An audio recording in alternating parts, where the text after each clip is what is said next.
Hello, I am Nico. This is my first ever YouTube video. Well, first in a while, if you know, you know.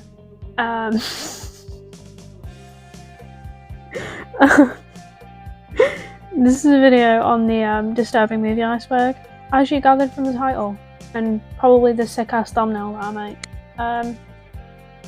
If you've never seen the Disturbing Movie Iceberg before, I'm not going to treat you like you're brain dead, but for the normies, an iceberg video is you discuss topics, they're split into tiers, they tend to get more disturbing or more niche as you go further downwards. For the Disturbing Movie Iceberg specifically, they are split into genres, but they do get more disturbing as you go downwards. There are 8 tiers and 81 entries. Each tier is split into a genre. Tier 1 is your normie horror movies, shit everyone's seen.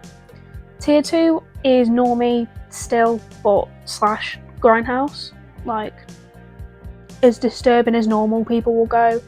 Tier 3 is exploitation. Tier 4 is extremism. Tier 5 is gore porn. Tier 5 is mondo slash shockumentary. Hold on one second. Tier 7 is fetish porn, and Tier 8 is mock snuff. This iceberg was made by Nice Guy Phil on Reddit. Tell him you love him.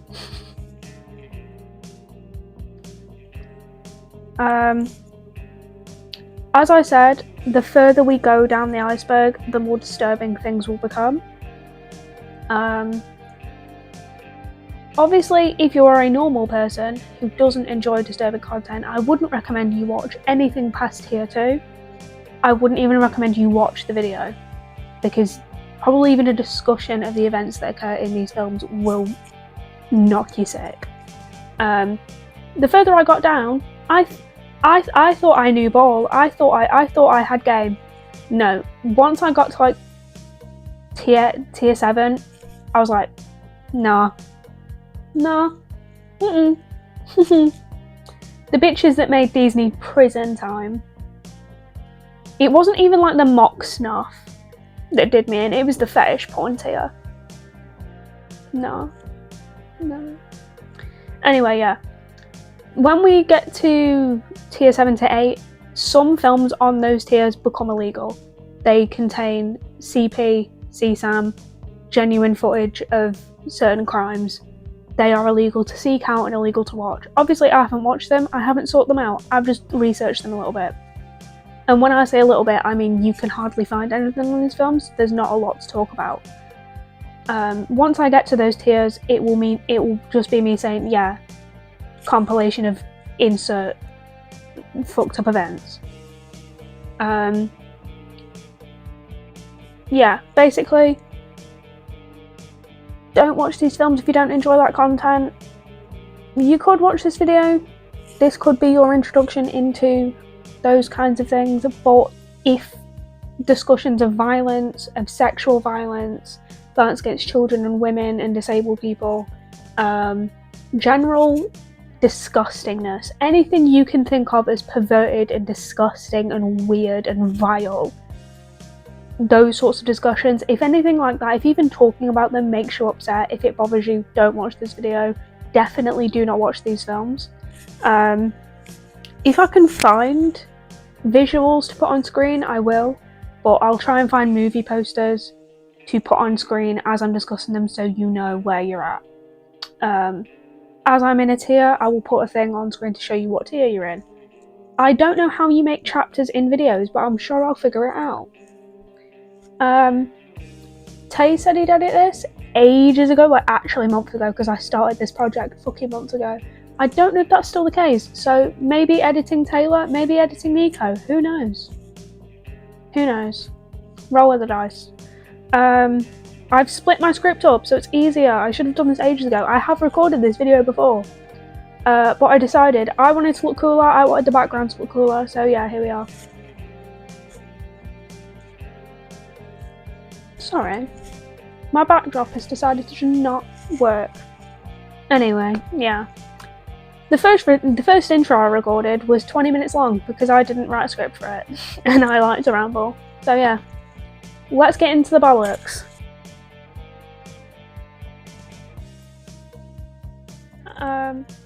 As I said in the intro, tier 1 is just your normie horror films, the shit everyone's seen, the things everyone knows. So I'm not actually gonna give you a genuine rundown of what happens in these films. I'll tell you when they were made, and I'll give you my bullshit, jokey explanation of what they are.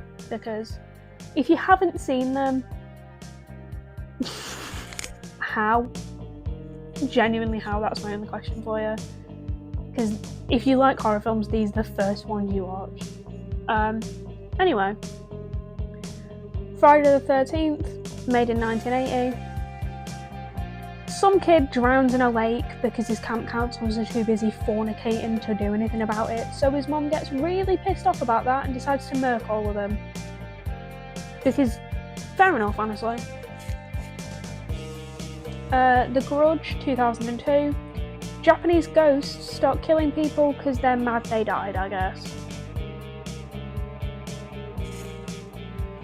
Child's Play, 1988. A serial killer called Charles Lee Ray escapes police custody by putting his soul inside of a doll. Said doll gets gifted to a kid called Andy, and he spends the rest of the film trying to put himself inside that kid. It's basically Epstein Island, the movie. He's real fucking desperate to get inside this kid. Scream, 1996. Two gay guys go about killing teenagers for shits and giggles. Insidious, 2010. Alternate universe Ed Warren does some weird shit in his sleep and his son gets kidnapped by some fuck-ass demon with a shit trim because no one bothered to tell him he's got superpowers. The Ring, 1998. Some bitch gets pushed down a well and she's absolutely fuming about it, so she starts snapping necks the hoes that watch her jarring-ass home movie. The Conjuring, 2013. World-renowned diva Lorraine Warren and her baby girl Ed Warren, they're basically the Ghostbusters but hotter. Annabelle, 2014. A spin-off of The Conjuring, some fuck-ass doll with bad bangs starts fucking up people's day. Nightmare on Elm Street, 1984. Local nonce is mad a bunch of parents killed him for fiddling their kids, so he comes back as some butter-faced ghost and starts giving the kids of these parents some real obstructive sleep apnea. You'll all have seen these films, or most of you have seen them, or you've seen the majority. So you don't need a fucking rundown. You get me trying to be fun. So deal with it. Again, this is the grindhouse section.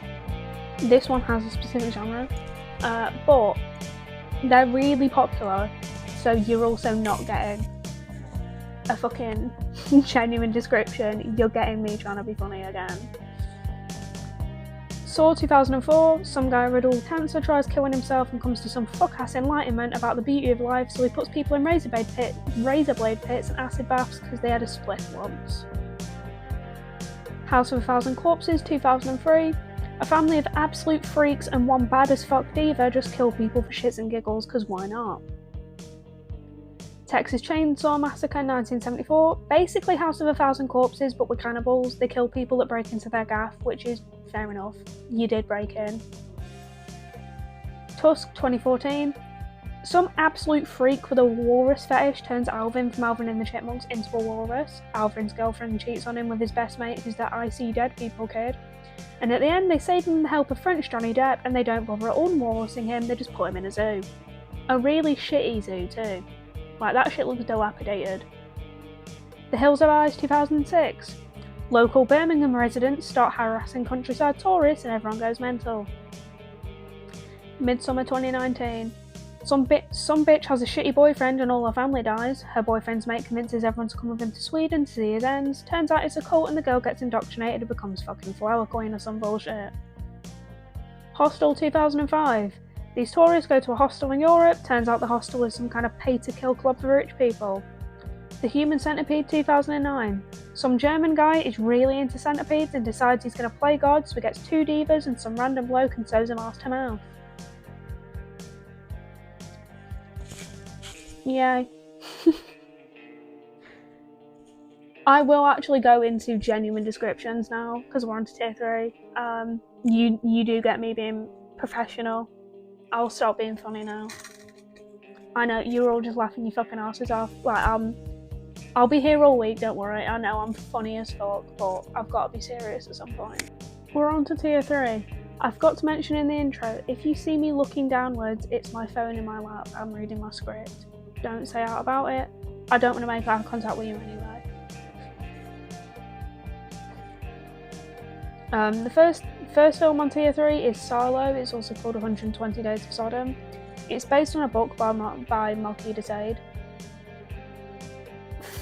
I've watched it. It's 2 hours of my life I'll never get back. Like, I sat there and I watched every fucking minute of that. And it ended and I was like, right. So now I've just got to live with that in my brain. I've got to live with that fucking visual now, but whatever you want. It's a 1975 political art horror film directed and co-written by Pier Paolo Pasolini. The book is from 1785, but it was published in 1904. The setting was updated from the book to be World War II era. It was Pasolini's final film, releasing 3 weeks after his murder. And after watching it, I kind of get why. The film focuses on 4 wealthy libertines. I can't actually remember what the word libertines means, so I'll look it up and stick it on screen. It's the time of the Republic of Salo, between 1943 and 1945. They kidnap 18 teenagers, 9 boys, 9 girls, and they subject them to extreme violence and sadism for their own pleasure. The film explores themes of political corruption, consumerism, authoritarianism, nihilism, morality, capitalism, totalitarianism, sadism, sexuality, and fascism. The story has 4 segments inspired by Dante's Divine Comedy: the Anti-Inferno, the Circle of Manias, the Circle of Shit, and the Circle of Blood. The film has frequent references and several discussions of Friedrich Nietzsche's 1987 book on the genealogy of morality, Ezra Pound's poem The Cantos, and Marcel Proust's novel Sequence in Search of Lost Time. It was first released in Paris for the Paris Film Festival. It had a brief theatrical run in Italy before being banned because it contains depictions of youths, a lot of the actual actors in this film being under 18. I didn't know this when I watched this. I figured they just got on young adults that look younger than they are. No, a lot of... I think some of them were as young as like 14. I was fucking astounded because they're naked in the film and I was like, right, am I gonna get arrested? I know it's like art house bullshit and like people being naked for art isn't the same as people being naked for naked, you know. But I was like, am I gonna get arrested? I've just seen a bunch of fucking kids naked. Like, am I going to prison? Like, I've just seen a wealth of little boy penis. I'm disturbed. But yeah. Yeah, it was banned because it contains depictions of youths being subjected to graphic torture and sexual sadism. The film was controversial upon its release and still remains banned in some countries. It was named the 65th scariest film ever made by the Chicago Film Critics Association in 2006. As far as I can see, it was meant to be an artistic commentary on consumerism and capitalism. This is a quote from Dallas Marshall, I believe. Those in power can make people consume crap, and those of the people who resist die, and the majority passively obeys and goes along with the system, and a few will collaborate with the rulers. There is a message to the film, but that's overshadowed with the disturbing content. It's so grim and vile that you aren't thinking about what they might mean with these visuals, you're just thinking about the fact that they're eating shit kids. That's all you can really focus on. They don't get their message through very well because of how weird they made it. The second film is Martyrs. I haven't seen this one personally, so I'm just going off the Wikipedia page. It's a 2008 psychological horror film written and directed by Pascal Laugier. Another side note, I am English. I only speak English. A lot of these names and words are not English, so I won't be able to pronounce them correctly. I will put them on the screen so that you can see them, and don't have to rely solely on my butchered pronunciation.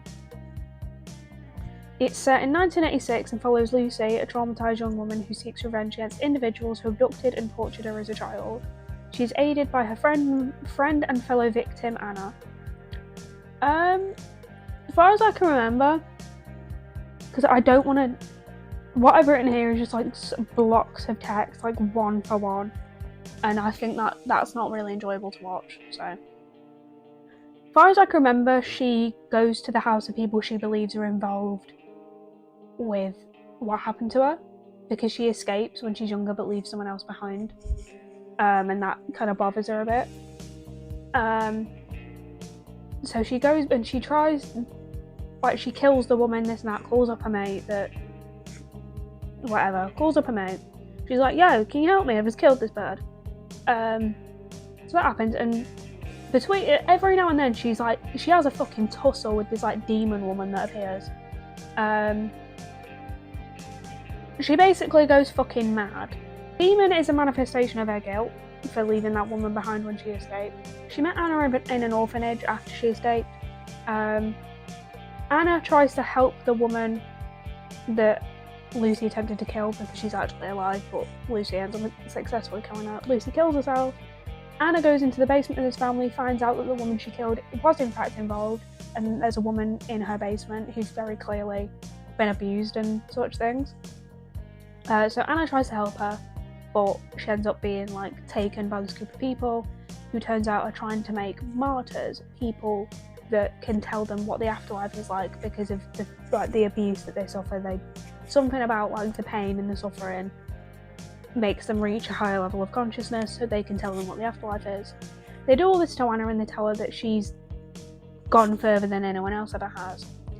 And eventually she like seems to see something, and she tells like the leader of this group what she's seeing, and then it cuts to the leader woman in a bathroom.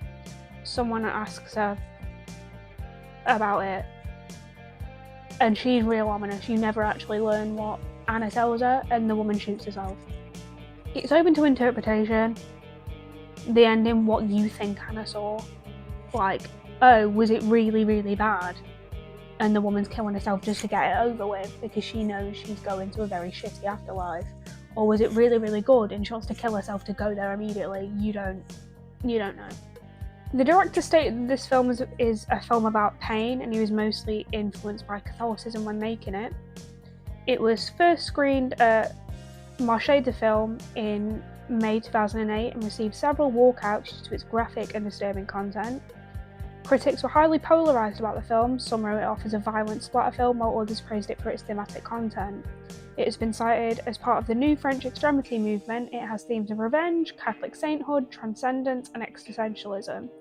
In 2017, IGN named it one of the best horror films of all time, ranking it 32nd in a list of 100 films. An American remake of the same name by Mark L. Smith was released in 2015. I don't actually know if the original Martyrs is English language, because I always think of I'll put the poster on screen because I know what I'm talking about, but you don't know what I'm talking about. I always think of this when I think of Martyrs, even though I've not seen it. I think of this poster, and I don't know if that's from the original or from the remake, because the fucking remake's 11 years old now? Yeah. That's fucking mad. I don't like that 2015 was 11 years ago. I'm old, I'm pushing 20. Pink Flamingos is a 1972 American independent black comedy by John Waters, who also did an adaptation of Hairspray. Yeah. It's a part of what Waters labelled the Trash Trilogy, which also includes Female Trouble from 1974 and Desperate Living from 1977. It stars the absolute diva and countercultural drag queen, Divine, as a criminal living under the name of Babs Johnson, who is proud to be the filthiest person alive. While living with her mother Edie and her son Crackers and companion Cotton, Divine is confronted by the Marbles, a pair of criminals envious of her reputation who try to outdo her in filth. I've seen summaries of Pink Flamingos. It's very campy, while also being a bit grim. Divine fucking slays as usual. When doesn't she?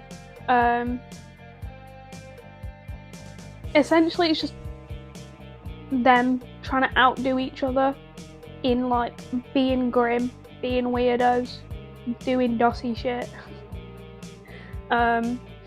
It's notorious for its outrageousness, nudity, profanity, and pursuit of frivolity, scatology, sensationology, and skewed epistemology. It features a number of increasingly revolting scenes that centre on exhibitionism, voyeurism, sodomy, masturbation, gluttony, vomiting, rape, incest, murder, animal cruelty, cannibalism, zoophilia, castration, and foot fetishism. The fact that foot fetishism is the mildest thing on that list. The film has received mixed reviews since its release and is even banned in some countries and parts of the US, but people have warmed up to it in subsequent years, and it has even been preserved in the National Film Registry by the Library of Congress as being culturally, historically, or aesthetically significant. I'd watch it. I've not seen the actual film myself. I would watch it. She eats dog shit in it. Some people say she genuinely did, and that it was real. I don't think so, because she looks pretty happy while she's doing it. So, it's where that fucking TikTok audio comes from, where it's like, kill everyone now, condone first degree murder, advocate cannibalism. That's where that comes from. I stand by everything she said in that clip. The next film is Shujo Sabaki. Again, Japanese. I don't fucking know. I don't know if this entry refers to the animated film Midori the Girl in the Freak Show from 1992.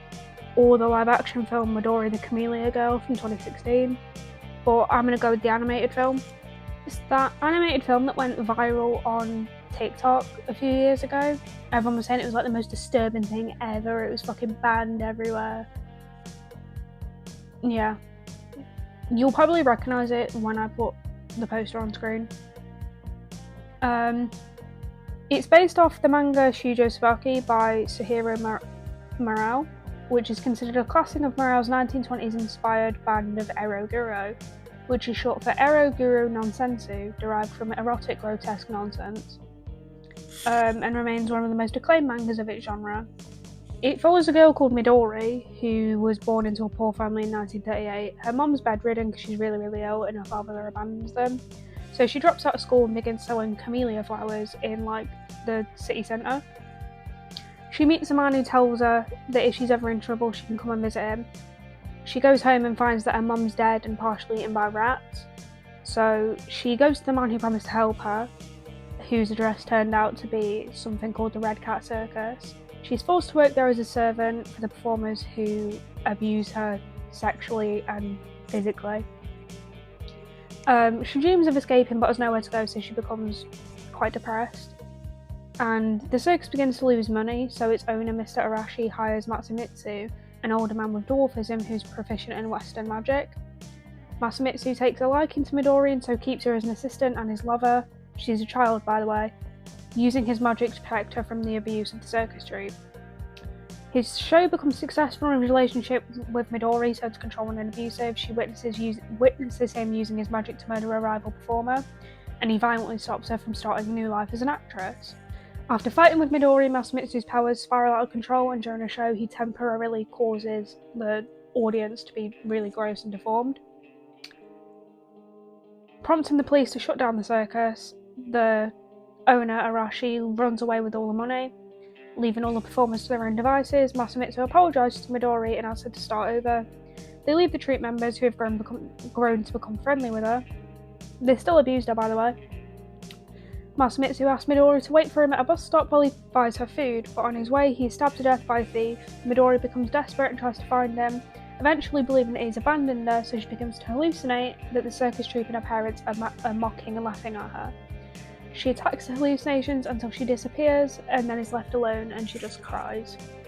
It doesn't get a happy ending. It's quite fucking depressing, if anything. I've not seen it personally. I probably would watch it because I quite like the art style. Yeah. She's just got a life full of suffering. She never gets 10 minutes of peace. Like, if there were an award for like how much a child has suffered, she'd be up there. She'd be in the running. A Serbian film is, as you can probably guess, a Serbian film. It's a 2010 exploitation psychological horror thriller produced and directed by Sedan Spasojevic. Serbian name? I don't fucking know. It tells the story of a financially struggling ex-porn star who agrees to participate in an art film only to discover that he has been drafted into a snuff film with pedophilia and necromancy themes. He tries to get out of doing it, and they basically fuck him up on a bunch of drugs, and a whole slew of weird ass shit happens, and then somehow this series of events leads to him unknowingly fucking his son with another man fucking his wife. They have bags over their heads, so he doesn't know. They kill all the fellas responsible, like him and his wife. His son sat there fucking traumatised. They go home and kill themselves, because fair enough, what else can you fucking do in that situation? You've just found out that you've accidentally raped your own son. The only course of action there is to just kill yourself. For this film, you could do a kill count, but except you're not counting kills, you're counting the amount of rape charges these fuckers are racking up, because it's just on rape upon rape. Like, I'm gonna have a good time censoring that. Not fun for anyone involved, really. The film has been banned in several countries such as the Philippines, Ireland, China, New Zealand, Australia, Malaysia and Norway, as well as being temporarily banned from screening in Brazil and Spain, and it required compulsory cuts in order for release in the UK. Several sources have named it as the most disturbing film of all time, but considering we've got 5 more tiers to go, I don't think that's quite true. The writer of this film stated he drew inspiration from the porn star and filmmaker Rocco Siffredi's 1990 cinematic exploits. This is a quote. Siffredi had been cranking out VHS tapes depicting himself engaged in brutal sexual acts on location with local girls in different parts of Europe, mostly in marginalised and poor post-communist Eastern European countries, all of which have an uncomfortable undertone of colonialism. One particular scene that stayed in my mind was him having sex with a girl in a car. Meanwhile, in the background you see this forest out of which a group of grizzled beggars suddenly begin to emerge. At which point Siffredi, who by now is done with the girl, returns her to the downtrodden locals, handing her over to them like a modern-day Marquis de Sade, as if to say, here you go, I've finished what I needed to do, she's all yours now.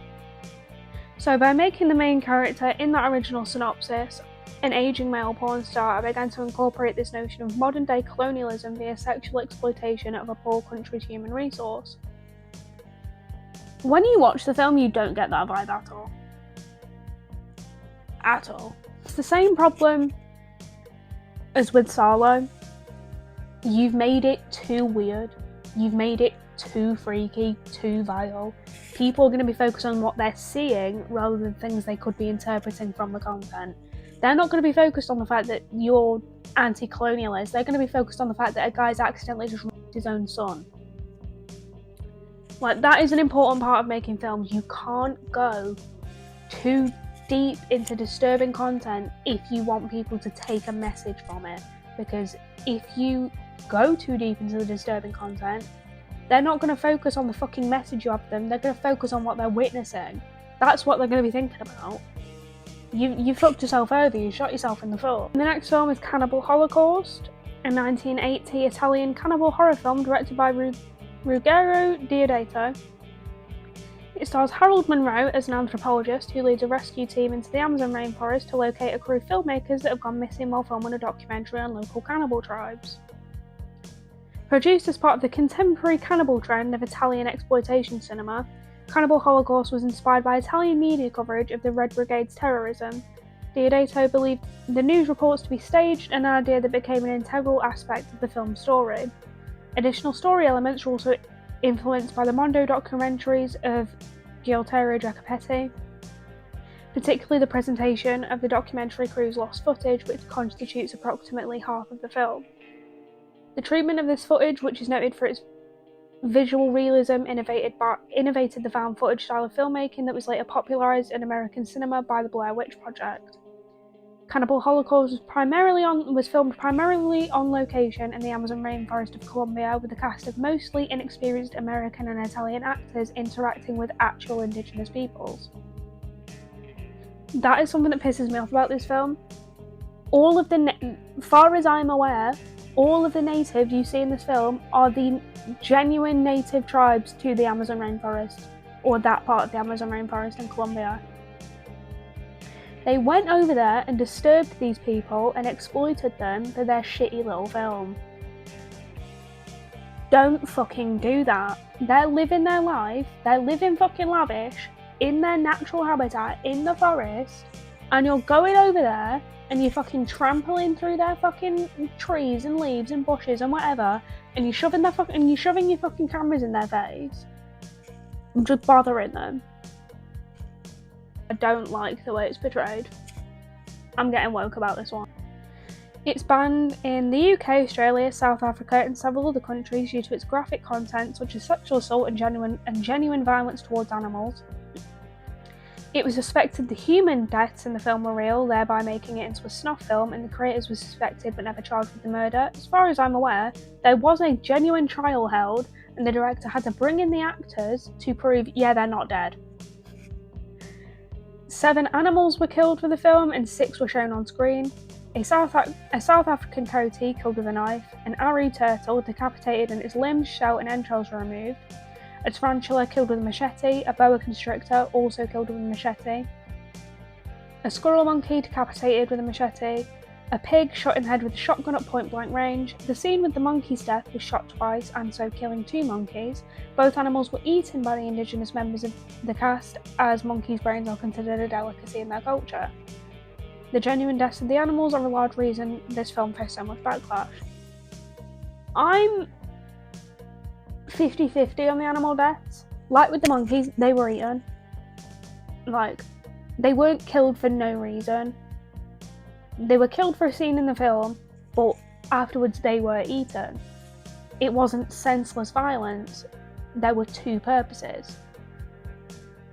Obviously, I don't know if all the animals were eaten. If they weren't, then their death was senseless. For a film is not a good enough reason to kill an animal. To eat it is a good enough reason. So, if they were all eaten, fair enough. If they weren't, then those deaths were senseless and you shouldn't be fucking doing that shit. I haven't personally seen Cannibal Holocaust. I've seen breakdowns of it. I don't know if I would personally watch it because, again, I'm not a big fan of fucking found footage. I'm just not a huge fan. Like, I've never seen the Blair Witch Project. I have no desire to watch the Blair Witch Project because I don't really like found footage. But I might watch this one because it's so, like, it's a fucking staple. Suicide Club is a 2001 independent Japanese horror film written and directed by Sion Sono. The film explores a wave of seemingly unconnected suicides across Japan and the efforts of the police to determine the reasons behind them. It premiered at the Tokyo Film Festival in 2001 and was fully released 5 months later and has been shown at numerous global film festivals and won the jury prize for most groundbreaking film at the 2003 Fantasia Festival. The film explores the consistent increase in the suicide rates of Japanese children and youth since 1998, which has emerged as one of the most pressing problems of contemporary Japanese society. Japan has a very specific history relating to suicide and a wide range of its concepts, starting with the ancient and highly romanticised seppuku in Shinju. Social pressure is also extremely high in the country. Failures, misfortune and mental issues are highly stigmatised and condemned. For example, a train company will charge the family of a person who dies by jumping in front of a train, and banks encourage debtors to take out life insurance policies on themselves. The film explores the attitude and Japan's resulting loneliness, isolation epidemic of low self-esteem, and trivialisation of life, as well as the psychoses of 21st century society. Sono, who blames the media and how it contributes to mounting peer pressure, has called the online communication suicidal. I'm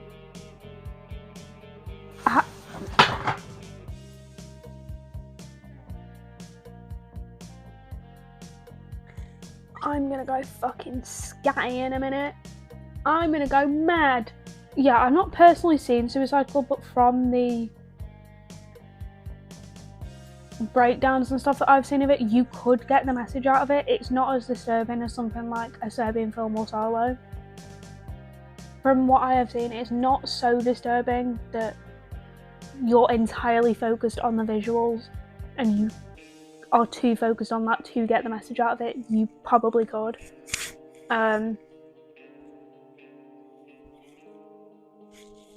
I don't have very much to say about it, to be honest.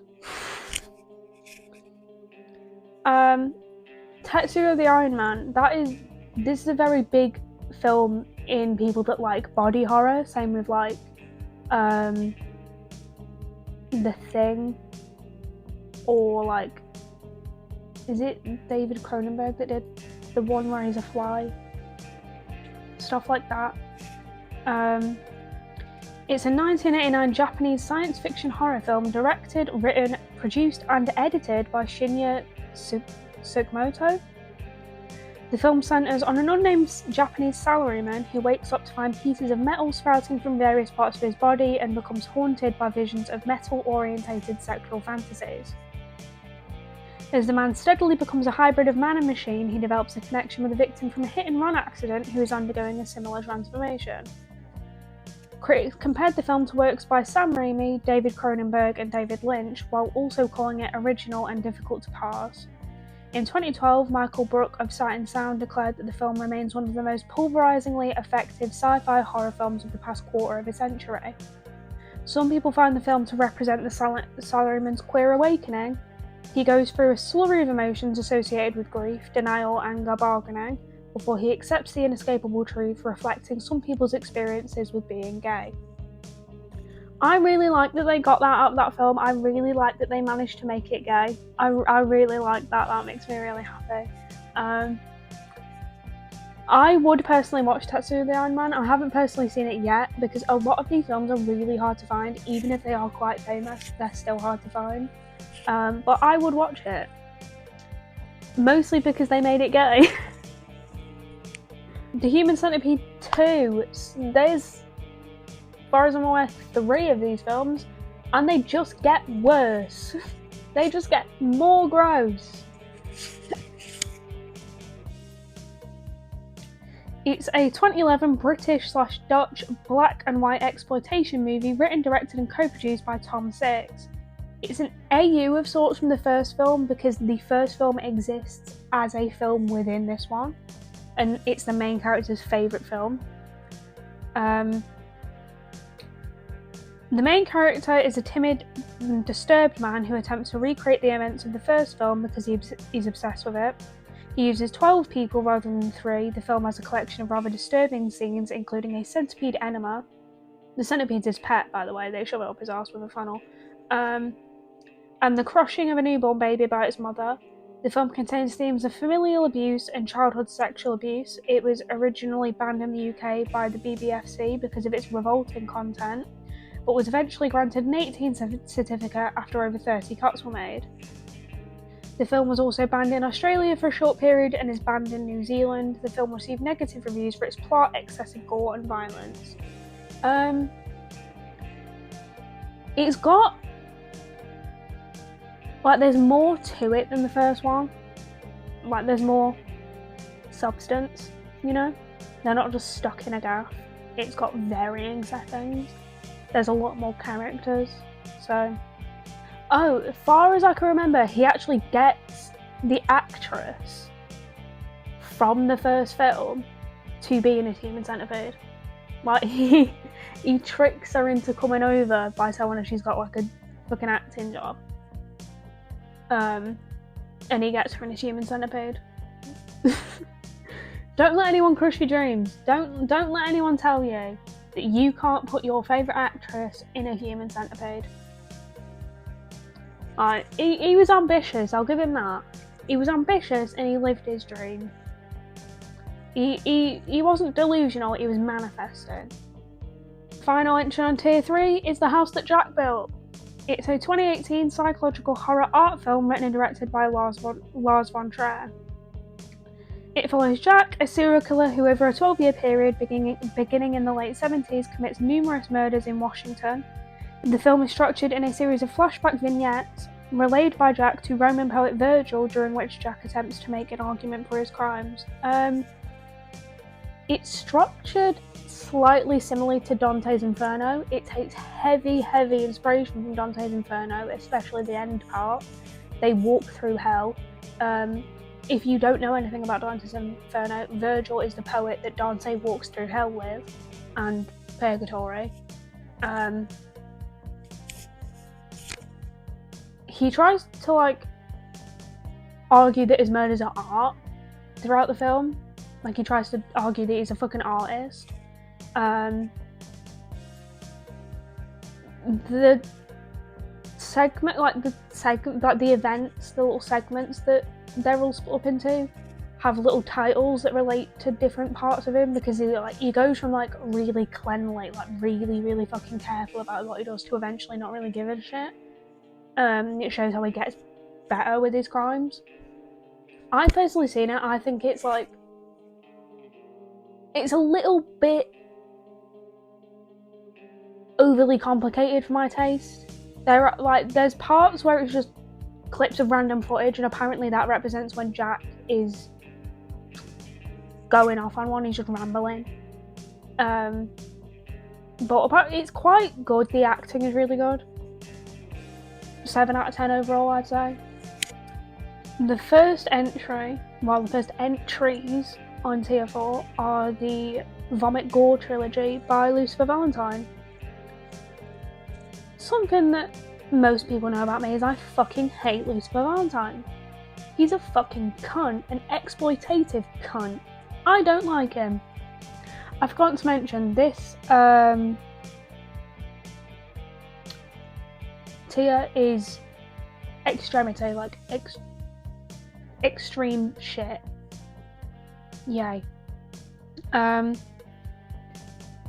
The Vomit Gore trilogy is a feature film trilogy written and directed by Lucifer Valentine. He coined Vomit Gore as a new subgenre to describe the trilogy, which follows a non-linear narrative surrounding teenage runaway Angela Aberdeen, Scotland forever, a stripper who suffers from bulimia. Teenage and stripper shouldn't be in the same fucking sentence, but that tells you what kind of guy this man is. The trilogy primarily focuses on situations involving vomiting, cannibalism, graphic sexual violence, gore, torture, and murder.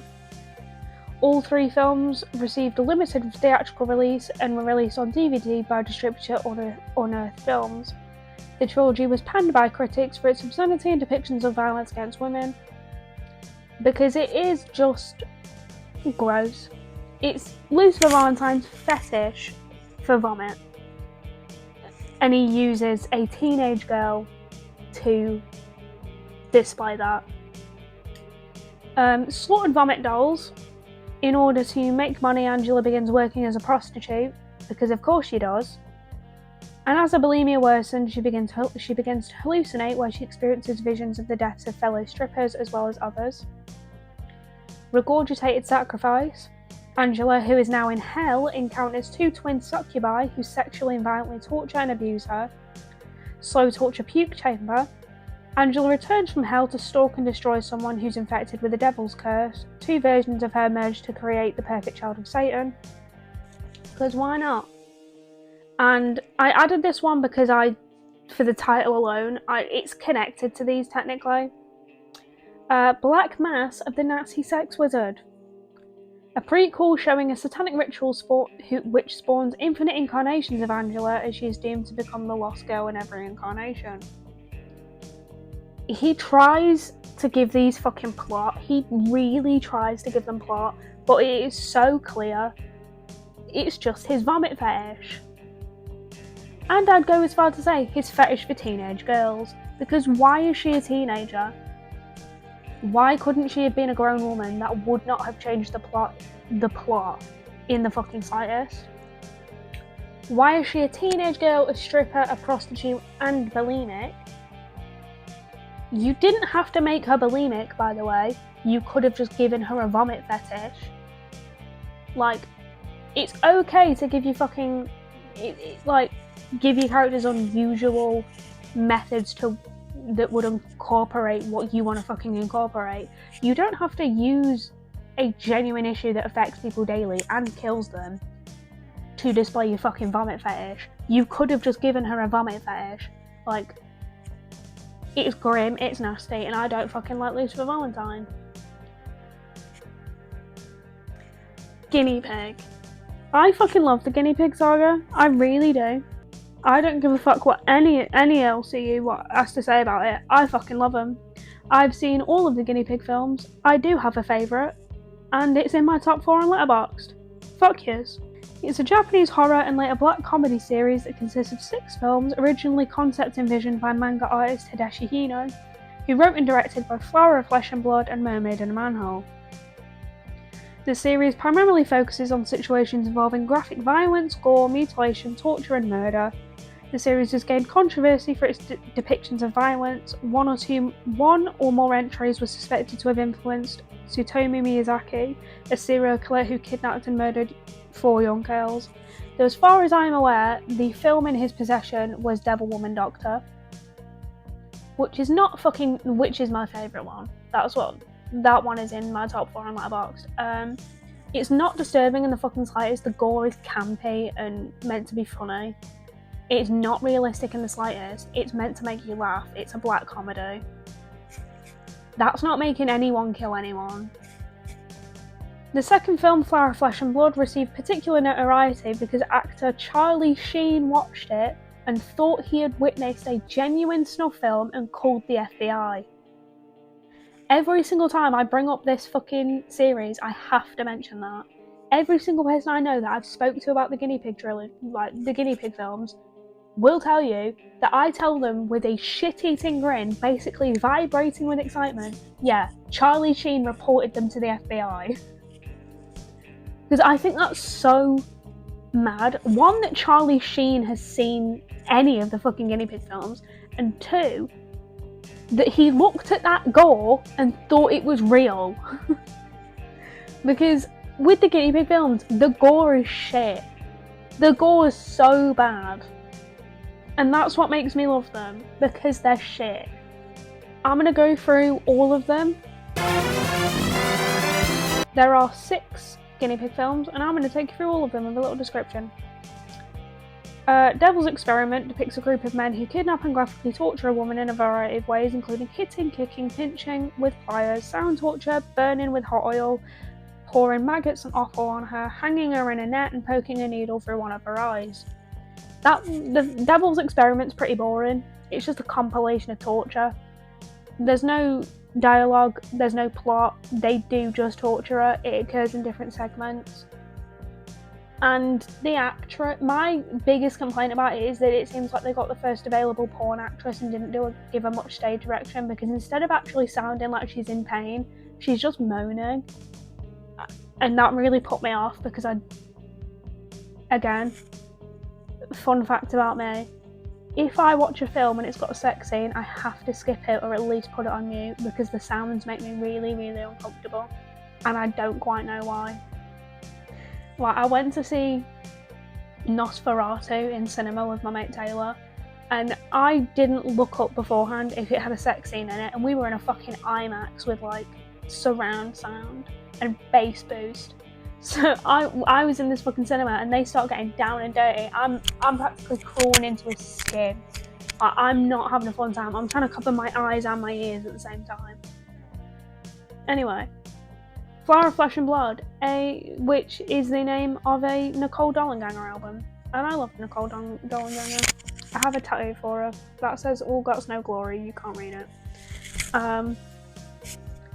It revolves around a man dressed as a samurai who drugs and abducts a woman, takes her to his home, dismembers her, and adds her body parts to his collection. I find Flower of Flesh and Blood more enjoyable than Devil's Experiment. It has a little bit more plot. He low-key spits bars between cutting a limbs off. I can't lie. He has some jank-ass fucking teeth though. They're like black, they're crooked. He needs some fucking Colgate. He Never Dies centres around an unlucky salaryman named Hideshi. One evening he attempts to slit his own wrists and finds that he can't feel pain. He then discovers that he has somehow become immortal and invites his co-worker to his home, asking that he bring sharp gardening tools. When the co-worker arrives, Hideshi plays a practical joke on him by using the tools to mutilate himself. Then he ends up decapitating himself with a pair of gardening shears, terrifying his co-worker to the point of fainting. The co-worker's girlfriend comes in, and instead of being horrified, she's just confused as to why Hideshi isn't dead. Hideshi is now just head on the coffee table. She wakes her boyfriend and they clean the apartment so Hideshi doesn't get in trouble with his landlord. Hideshi says that he's become more confident and would like to go back to work the next day. Again, more plot than the previous entries. Slightly more comedic. Well, a lot more comedic. It's basically just a little bit of a piss take.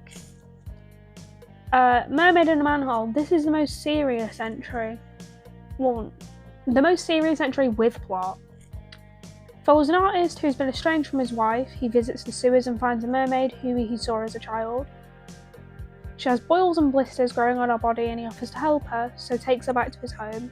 Her illness gets worse and eventually she begins suffering an infection wherein countless worms burst from her body. On the verge of death, she begs the artist to kill her, and he does, stabbing her to death and dismembering the body. Later, two of his neighbours are intrigued by what he might be doing after they find fish heads in his bins, because they're going through his bins for some reason. Like, keep your fucking nose out. They go to investigate but flee when they find him holding parts of the mermaid's body while singing about her death. The police come and investigate. They find that instead of a mermaid, it's the body of a human woman. Everyone is interviewed and think the artist must have killed his wife. The police affirm this. Hallucinating and schizophrenic, the artist had murdered his wife, who had been suffering from stomach cancer. Now in prison, the artist sits manically muttering to himself about how he was sure he killed the mermaid, yet despite all the evidence against it, a single scale was found in his bathtub belonging to an unidentified species. The effects for this one were quite good, but the mermaid looked really, really cool. I'll try and get a picture and put it on screen. Like, they really went all out with the special effects. I think it was like 80s through 90s, so I think the heavy majority of it was practical effects. It's probably my third favourite in the series. I like Flowers of Flesh and Blood a little bit more than Mermaid in a Manhole. Android of Notre Dame, my least favourite. I fucking hate it. Revolves around a scientist who is trying to find a cure for his sister's grave illness. The scientist needs a guinea pig to perform experiments on. A stranger approaches him, offering a body for the experiments, for which the scientist will pay. When the experiments do not go well, the scientist becomes enraged and hacks the body to pieces. The stranger approaches again and offers another body so the experiments may continue. It's boring. It's so fucking boring. They hardly fucking explain anything. There's a weird subplot about this guy being corrupt. It's shit. It's so shit. I fell asleep watching it. It's so fucking bad. And my favourite in the entire series, and one of the best films ever made in the world, Devil Woman Doctor. It takes form of several vignettes following a doctor who encounters numerous patients, including a family whose heads will explode if they get upset, and a woman whose heart explodes if she becomes scared, a man with a dissociative disorder, who finds a new life as a street comedian, a Yakuza member who has a sentient tumour with a human face on it, who's actually quite mean to him, a zombie who lives a relatively normal life with his girlfriend, the doctor saves a woman from an animate internal organ, before meeting a man who sweats blood and attempts to remove a living tattoo from another patient whom she accidentally flays alive to remove the ink. In the final scene, a group of 4 men discuss their conditions. The first patient produces soybean paste onto his feet and he can spit eggs containing infant aliens. The second has an elastic penis. The third constantly emits smoke from his body. And the fourth has a heart which moves around inside of him. The doctor appears and claims that the 4 men are incurable. It's a fucking masterpiece. Like, it is genuinely beautiful. It is an amazing film. I recommend everyone watch it. It's fucking gorgeous. I'd like to thank everyone involved in the making of Devil Woman Doctor. I'd like to thank them personally. That's how much I love this film.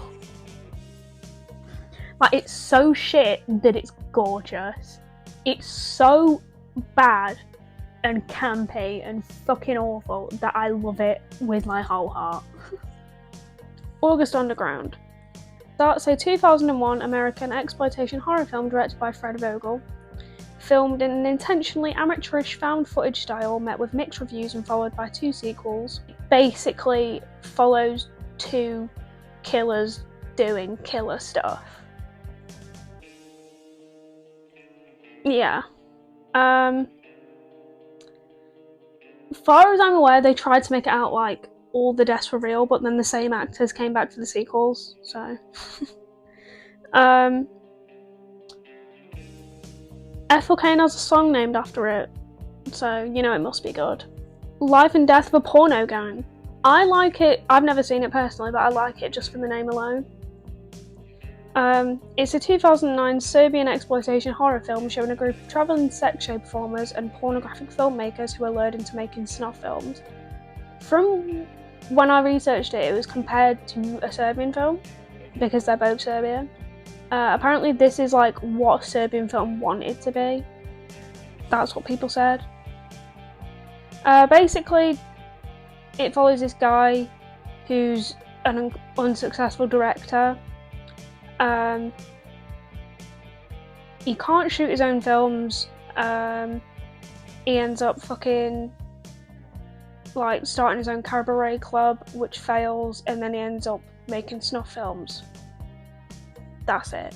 The snuff films bit seems to be at the end, from what I researched.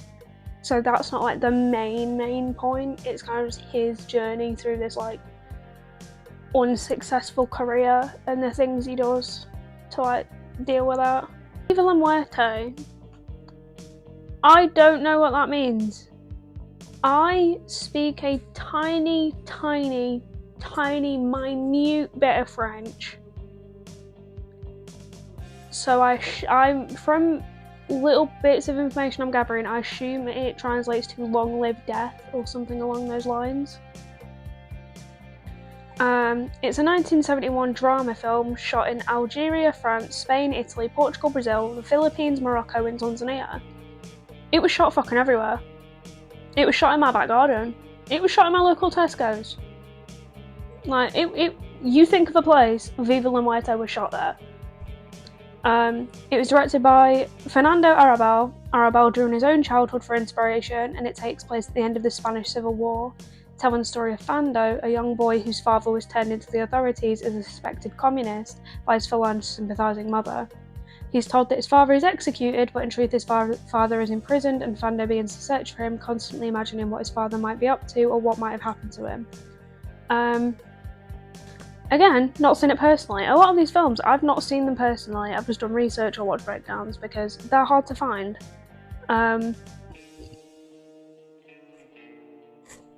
There's not really much I can say about it. I couldn't find a lot of information on it. But yeah.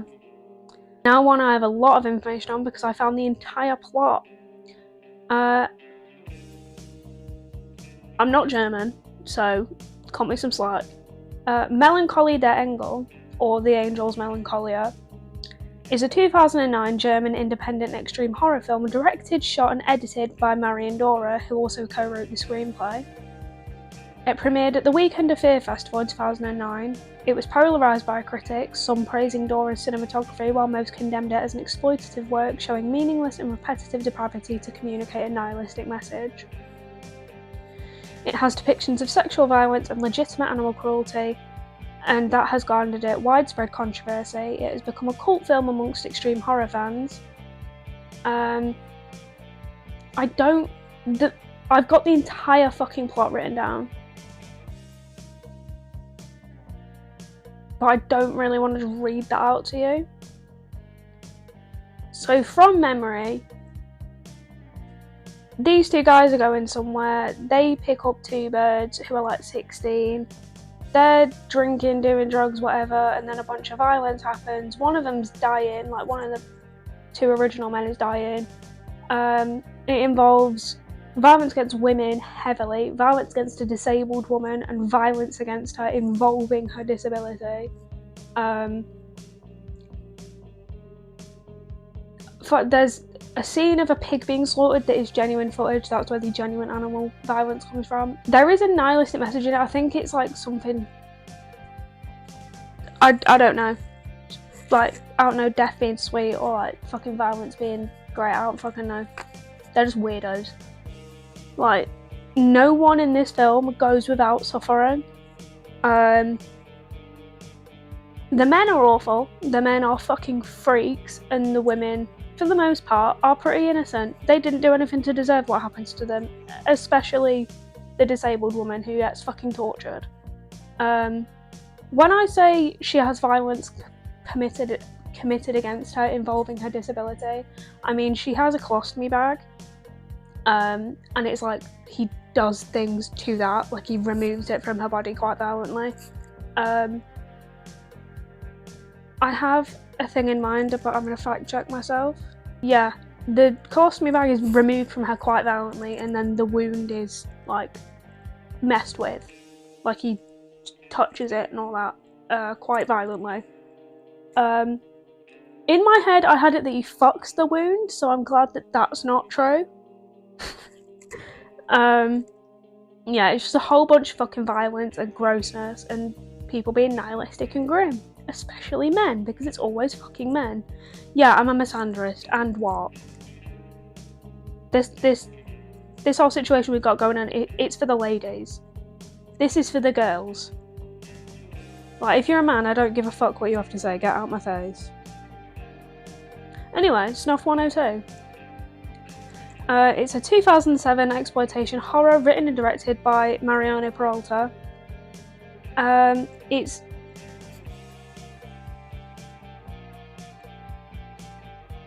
like a thing where a woman goes to investigate like a serial killer, I think, and then she ends up with this group of victims that he's got kidnapped.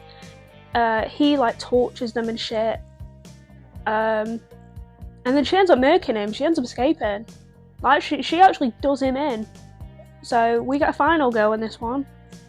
I wouldn't say she gets a happy ending. She's got to live with that trauma for the rest of her life, but she survived. She got out. So whenever I was doing I've filmed this video before, so I've done this film before. Every time I said, like, because they're referred to as like victim 100, victim 101, victim 102. Every time I was like, oh, victim, like Snuff 102 or victim 102, I always think of the song 102 by fucking the 1975. I'm like, those could not be further apart. They're basically stark opposites. This is a film I really, really want to watch. It's necromantic. Most normal people would find it fucking vile and disgusting.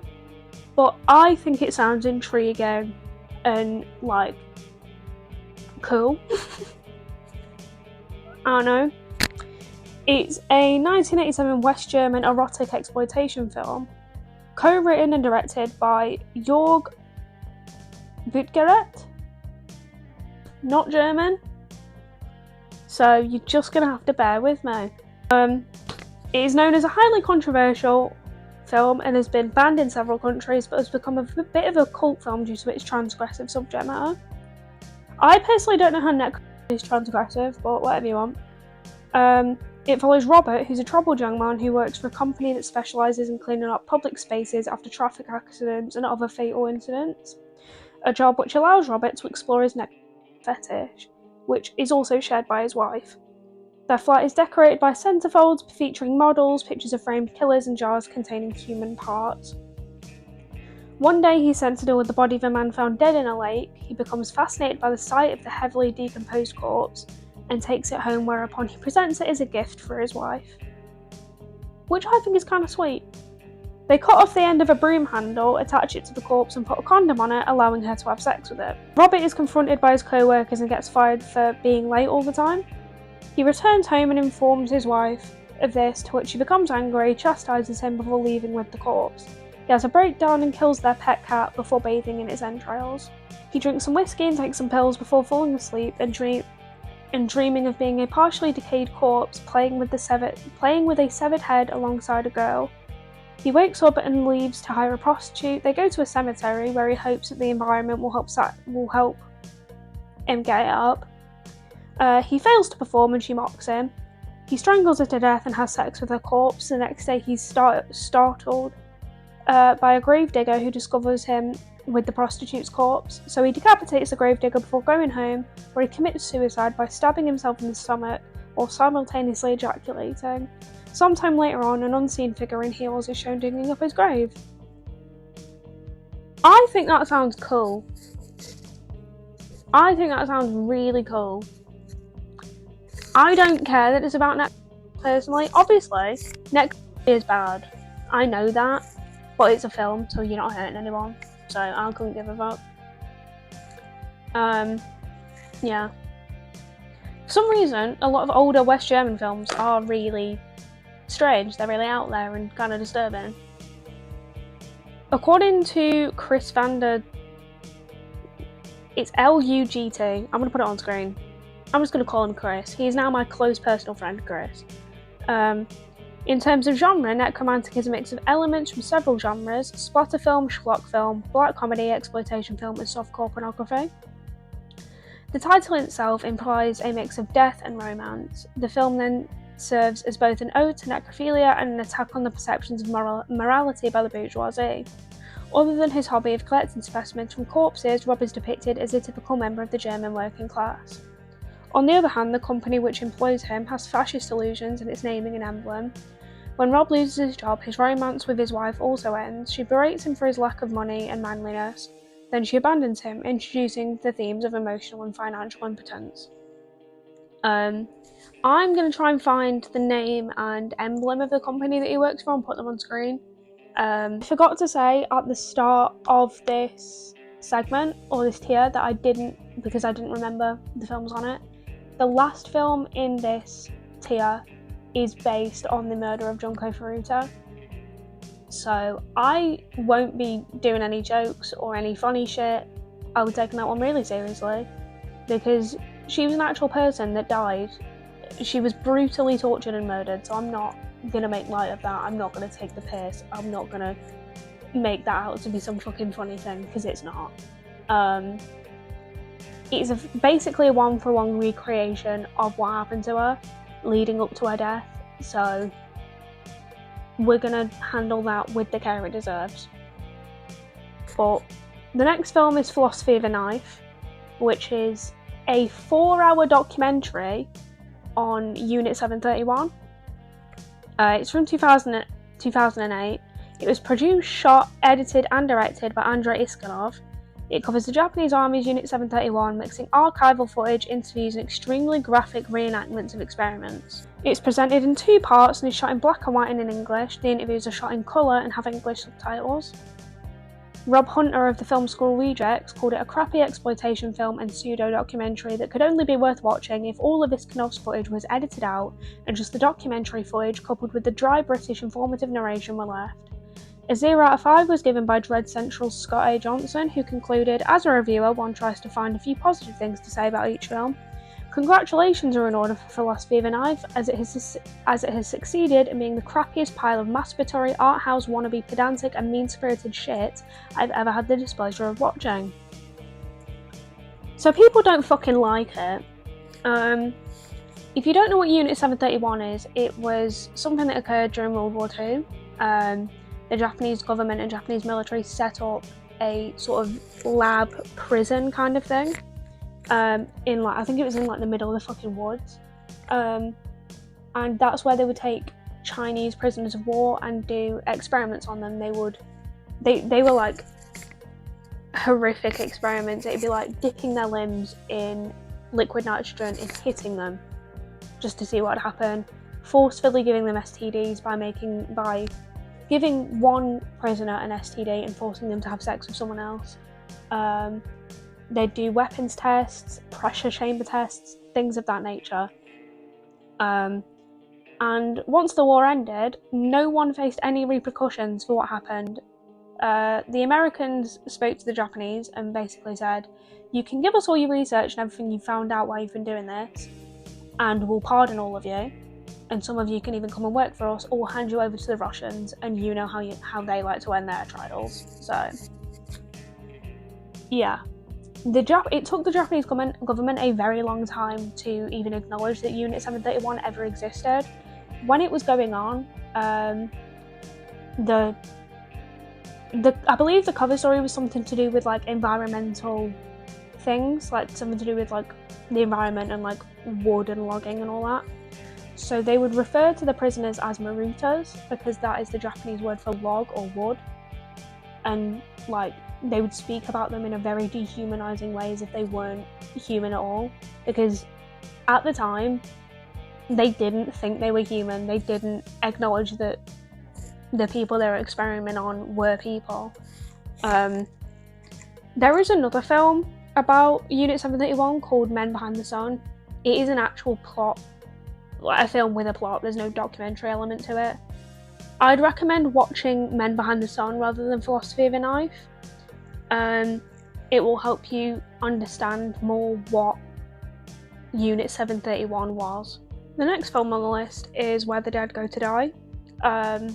It's a 2012 American adult animated surrealist horror anthology written, directed, composed, edited, and animated by James Creamer. The film is noted as an example of extreme cinema because of its graphic depictions of graphic violence. The film mostly follows Tommy, Ralph, and Sophia, a group of children living on the same block. I'm not American, and if you aren't American, I assume a block is like they live within like 4 streets of each other. Actually, okay. Basically, America, their streets are divided into squares. So they live in the same square. A demon begins to stalk them in the form of a talking, black, red-eyed dog named Labby. Labby takes them through a hellish adventure through dimensions and time periods. There are 3 chapters. The first one, in my opinion, is the worst. It's disgusting and vile. The animation of this film reminds me of like shitty Disney knockoffs, like 3D animation fucking Disney knockoffs, or like no, I can't make that comparison.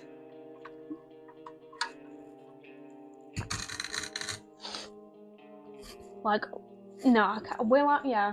Like if you ever been on Rule 34 and you find like Blender art, that kind of thing. Chapter 1. Chapter 1's called Tainted Milk. On his way to school, a boy named Tommy encounters Labby, who tells him his unborn baby brother is the Antichrist and that Tommy must kill him. Labby claims that his mother's breast milk will become tainted after birthing her second child. Guided by Labby, Tommy is unable to kill his mother. Labby pulls the baby out from her womb and bites Tommy's father's penis off. Tommy passes out and has visions where a fetus is trapped in a bubble and his parents have mutated anthropomorphic dogs. He ponders this situation and the spirit of a monk asks him for his greatest wish. Tommy wishes his parents were still alive and Labby says his wish will be granted if Tommy gives him his virginity. Tommy has sex with Labby on top of his mother's corpse. Labby leaves and Tommy clutches his unborn brother and buries both him and his parents. Right. If I encountered a dog who told me, yeah, your unborn brother is the fucking Antichrist, so you've got to kill him and your mum, and I did, and then I was like, you know what, I wish my fucking mum was still alive, dog. And then he was like, yeah, as long as you fuck me, like your mum will be fine as long as you let me fuck. And then I fuck him on my mum's corpse, by the way. And then he just leaves me. And my parents are still dead. I'd be raging. I'd actually be calling up the devil himself, being like, you sort him out, and you sort him out now. Because I'm not fucking doing this. This is bollocks. I'm gonna put in a complaint. I'm gonna talk to your fucking manager. No. The second chapter is called Liquid Memories. A serial killer and drug addict, introduced as the Man at the Well, routinely kills his victims in a church and extracts a memory gland that he uses to alter his own memories. A prostitute offers sexual services to a paraplegic veteran in an alley. The man has a flashback and confuses the prostitute for an enemy. He pulls out her eye, leading to her killing him by stabbing him in the neck with a bottle. She arrives at the church when the man kills her. He injects himself with her memories, experiences them, which include imagery of shadow beings, demonic entities, and faceless people. The man fashions a gun and shoots himself. That's the most tame of the 3.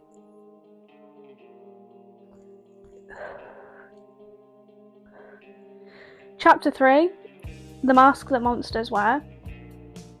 A boy called Ralph wears a mask to conceal his Siamese twin brother and is routinely abused by his family. He has a crush on his classmate Sophia, so he goes to her house and talks with her father, who gives him a VHS tape of Sophia being molested.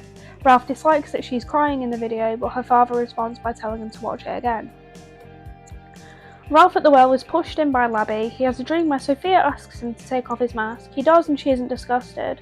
He goes to Sophia's house again, and her father tells him to have sex with Sophia while he films. Ralph gets home to find his father watching the new tape. He says he's proud of Ralph and admits to raping Sophia. Ralph murders him with a baseball bat and shoots his mother. He arrives at Sophia's house and kills her father along with one of the two men filming another video. Labby tells Ralph to kill his twin, so he cuts off his twin's face. Right. Because of course we need little girls to suffer as well. There's an epilogue too. Ralph returns to find the spirit, Tommy and Sophia at the well. The film ends with a view of the three children alongside the spirit, the prostitute and the man who is nailed to a cross. It is regarded as one of the worst animated films ever made, and I'm not surprised by that. It's a piece of shit. Like, it's fucking bad. I don't care how much effort you put into it. I don't care that you did all of it by yourself.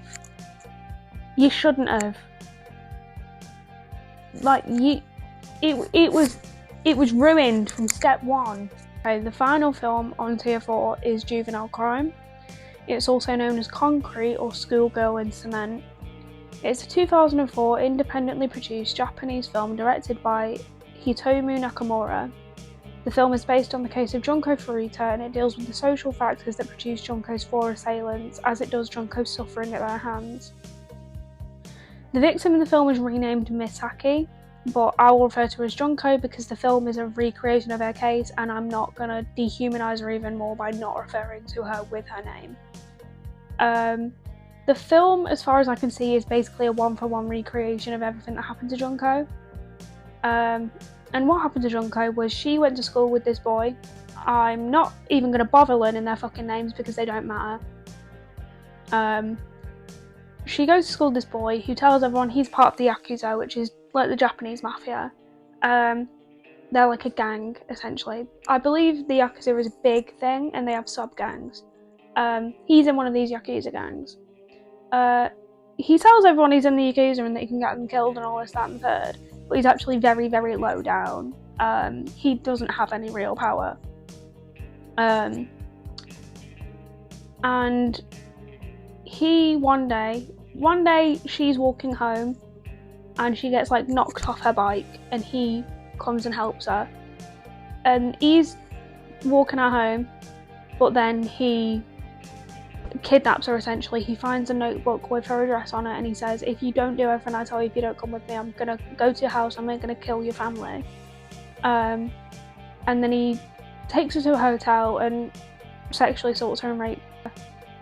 Takes her to his house, and for 40 days him and his friends torture her in very extreme ways. I'm trying to think of the least graphic things they did, but they're all fucking horrific. They would put firecrackers inside of her, light them and let them explode. They would pour gasoline on her and light her on fire. They'd beat her with dumbbells and metal poles. Anything to torture her. She was also raped every day, multiple times a day for the majority of these 40 days that she was with them. She tried to escape multiple times. They forced her to, I believe it was, write a letter to her parents to say, I've run away, I'm okay, don't come looking for me. By the end, I believe she was playing a game of Mahjong with one of the boys, which is a Japanese game. I believe you have to match the tiles. And there's no skill to it, as far as I'm aware.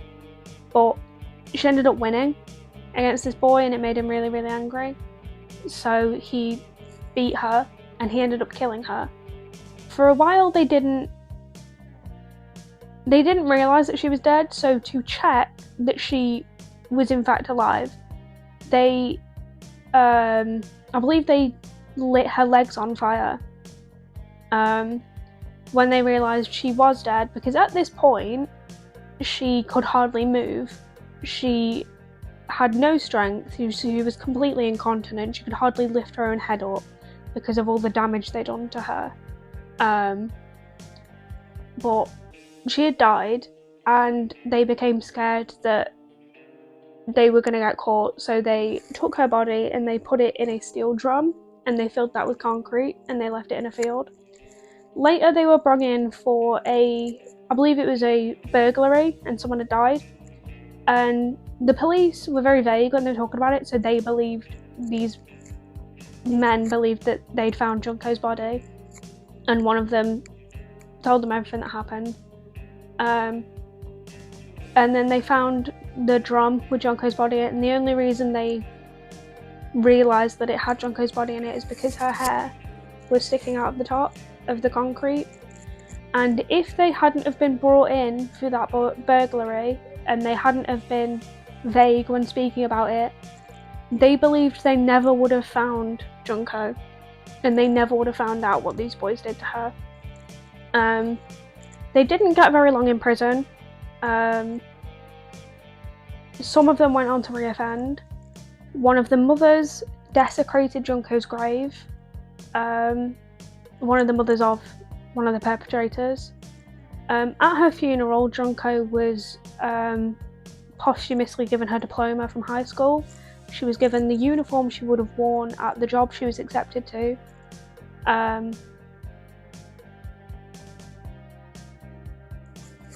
There isn't a lot I can say about it because it is just tragic. I've explained to you what she went through because that's what happens in the film.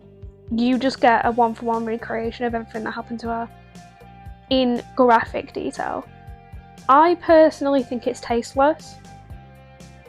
You can have films recreating crimes, you can do that, but there is a way to do them in a respectful way, and I don't think this film is respectful in the slightest. I researched what happened to Junko for an assignment I had in my RE class when I was like 14, I think. So I've been very familiar with this case since I was a child. It's one that's always like stuck with me because of how horrific it is. Like, I forgot to mention a lot of people think the reason he did this to her was because she rejected him. She didn't want to be his girlfriend, and it made him angry. So he decided to get a bunch of his friends and torture her for 40 days. It's a very good example of men being fucking horrific and disgusting. Because you can just see it in the details of the crime. A lot of her torture was sexual in nature. Even if she wasn't directly being raped, a lot of it was to do with her genitalia. It's like they were attacking that part of herself. It's just it's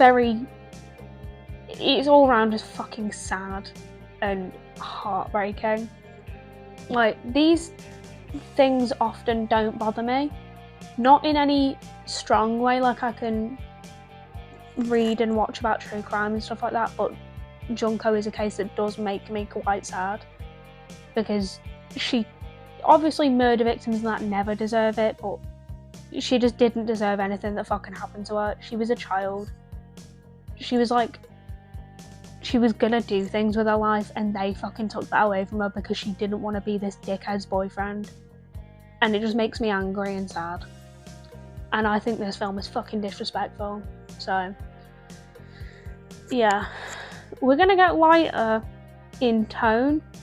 In tier 5, I'll go back to making jokes and stuff. I just didn't want to be disrespectful for this part because, yeah, But yeah. Okay, we're on to tier 5. This is the gore porn tier. It has a mix of genuine porn. Like, I'm not saying gore porn to be like, oh, it's just a load of gore. Some of it does genuinely have porn in it.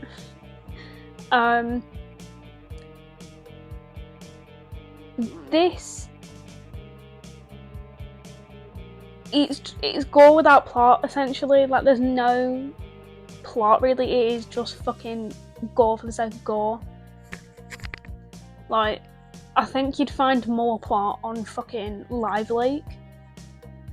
But let's get on with it. The first film is Women's Flesh, My Red Guts. That's a 1999 Japanese horror short film directed and written by Tamakichi Inaru. Essentially, a woman is abandoned by her husband and she's real fucking sad about that, so she starts self-harming in order to deal with these feelings of grief and sadness that she has. But it's not typical self-harming. She gets a toothbrush and starts wanking with it. I can't remember if it's the bristle end or the plastic end, and I'm not watching it again just to tell you. Yeah. Fucking herself with it, like, Tana Mojo ass, he fucked me with a toothbrush. Like, yeah. By the end, she's completely cut fuck out of herself, like she has mutilated herself. Just for shits and gigs. I fucking despise this film. Not for its content, but because it's a piece of shit. Like, it's like these people have never picked up a fucking camera before in their life. Like, I have my Letterboxd review here, and this will just give you a rundown of how I feel about it. The worst fucking thing I've ever watched, and I've seen Solo. Whichever stupid cunt directed this needs to be shot on sight. The effects are fucking abysmal. It was 1999, I ain't cutting you any fucking slack. Get that actress some better stage direction. The angles made me want to fucking kill myself. That cameraman also needs to be shot. The rule of thirds is obviously a foreign concept to these cunts. I want everyone involved to be executed. I think that's pretty clear. Like, it's just horrific. Like, if you don't know what the rule of thirds is, I am not media trained, but Taylor is, and Taylor explained it to me. Basically, in a shot, you have 3 segments. Like, I am in the middle third when I crop this properly.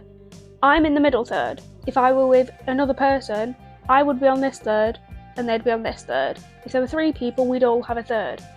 Things tend to have to be in a third. They have to eat, like, if it's the main point, it goes in the middle third. I'm the main point of this shot, so I'm in the middle third. You can do things where things aren't in their third and make it look a little bit disjointed, and it works, but in this it just fucking doesn't. It just looks like they've never picked up a fucking camera before in their life. It's a piece of shit. Wouldn't recommend. The next film is Ostermontag, which means Easter Monday. It's a 1991 German extreme exploitation film written, directed and produced by Heiko Flipper. It's also known as Snuff Holocaust, Snuff Massacre, and I Spit on Your Fucking Grave, Bitch. We won't be chatting shit on Jennifer Hills here. Like, get my girl Jennifer Hills' name out of your fucking mouth. She's been through enough, leave her alone. Horror News wrote, the acting is not good, but then the story doesn't leave much room for acting anyway. It's a gross movie that adds up to little more than a confusing plot and lots of brutal violence against women for no reason. There are a couple moments where you think it might go more darkly comedic as the director's later movie, insert German title I can't pronounce, accomplishes with a similar lack of plot. But those moments never play out and you find yourself stuck in the dark. It starts with a text warning that the movie is a copy of a VHS tape found at a crime scene. And then it was sold on the black market. The final part of the warning says it links to a missing case of a girl in 1991. It's essentially a compilation of women being tortured and brutalised with a shitty attempt at a plot. That's it. That's all I can fucking tell you. That's what a lot of these films are. It's a woman being brutalised for no fucking reason. It's always a woman.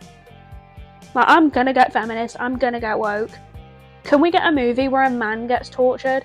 And I don't mean in the action movie way where he's like He's cool, he's a fucking superhero, yeah. I mean, in the way that women are tortured in horror films, specifically this brand of horror film. I'd like that, please, and I'd like a woman to direct it. My Chan's Daily Life. I've read the manga for My Chan's Daily Life, but I've never seen the film. I've seen a breakdown of it because spookyrice is great. It's a 2014 Japanese Eroguro splatter film written and directed by Seido Sato. It's obviously based on the manga by Waito Izuga. Regarded as a lot milder than the manga and viewed as a kid's film in comparison, essentially, Mai-chan is like a maid sort of person, like a maid prostitute, I guess. And she's immortal, she can't die, she regenerates if she's hurt, that sort of thing. So they rent her out to rich people so they can live out their fantasies of murder and grossness. In the manga, there's like little subplots that are really gross. I like the manga, so yeah. I think it is a cool concept that could, because it, far as I can remember, it is exclusively rich people that she's rented to. Like, you don't have just some random punter coming down and giving her a smacking. It's always like some fucking Jeffrey Epstein type. Tumbling Doll of Flesh. This one is genuine gore porn, because it starts as porn. It's a 1998 Japanese pornographic splatter horror film written and directed by Tamakichi Inaru. Shown entirely through stationary and handheld camera footage. Do I want to read all that? Essentially, it starts, this woman and this man get taken to do a porn film, and she gets increasingly uncomfortable by like the BDSM elements that are bringing in. Like, she does bondage, she does like some other stuff, but when they start talking about enemas, she's like, nah, I'm out. My safe word's rhinoceros. I want to do that, bro. She backs the fuck out, and they get really pissy because they've got like buyers that want this film. So then, when she tries to leave, they knock her out, tie her down, and torture her. They like cut her tongue out. They fucking cut her fucking limbs off. They stab her in the stomach and get the other guy she was filming with to fuck it. Then he knocks that guy out, nicks his fucking bollocks, and then they kill them both. This director's off just making a phone call, all casual, and then it ends. I've seen this film personally, like, wouldn't watch it again. Not my fave. So I have my Letterboxd review. This is different to all my other Letterboxd reviews because I wrote it as I was watching it. The first 40 minutes is straight up porn. You don't see anyone's no-no square, but it's porn. They're doing it on camera. It doesn't seem like there's much enthusiastic consent either. There was enema peer pressure and I wasn't a fan. I watched 90% of it on mute because sex sounds make me want to rip my skin off and jump off a cliff, so I can't give you any rating on the sound design. The baseball bat hit was so bad it was actually laughable. Okay, there's absolutely no enthusiastic consent. The bitch is out cold and he's freaking it with her. Gore and freaking it, weird but okay. These bitches need to sort their tan lines out. You don't need your tongue to scream, cutting it out's gonna do jack shit. A peeler, really? Are you having me on? She sounds like a guinea pig. Okay, the biting the tongue off made me uncomfortable, they achieved their goal there. And the scissors, it's times like these I wish I was a snail and I could retract into my torso. There's a bone there. No shit, Sherlock. The most silicone arm I've ever seen. She's so dead and they're just hacking at her. I don't even think they're still filming in the context of the movie anymore, they're just doing it for shits and giggles. All this because she wouldn't do an enema. Men are disgusting. Taylor 2025. The most silicone torso I've ever seen. Why is his knob in there? Get it out, you fucking rascal. Stop freaking it with a torso wound, you freak.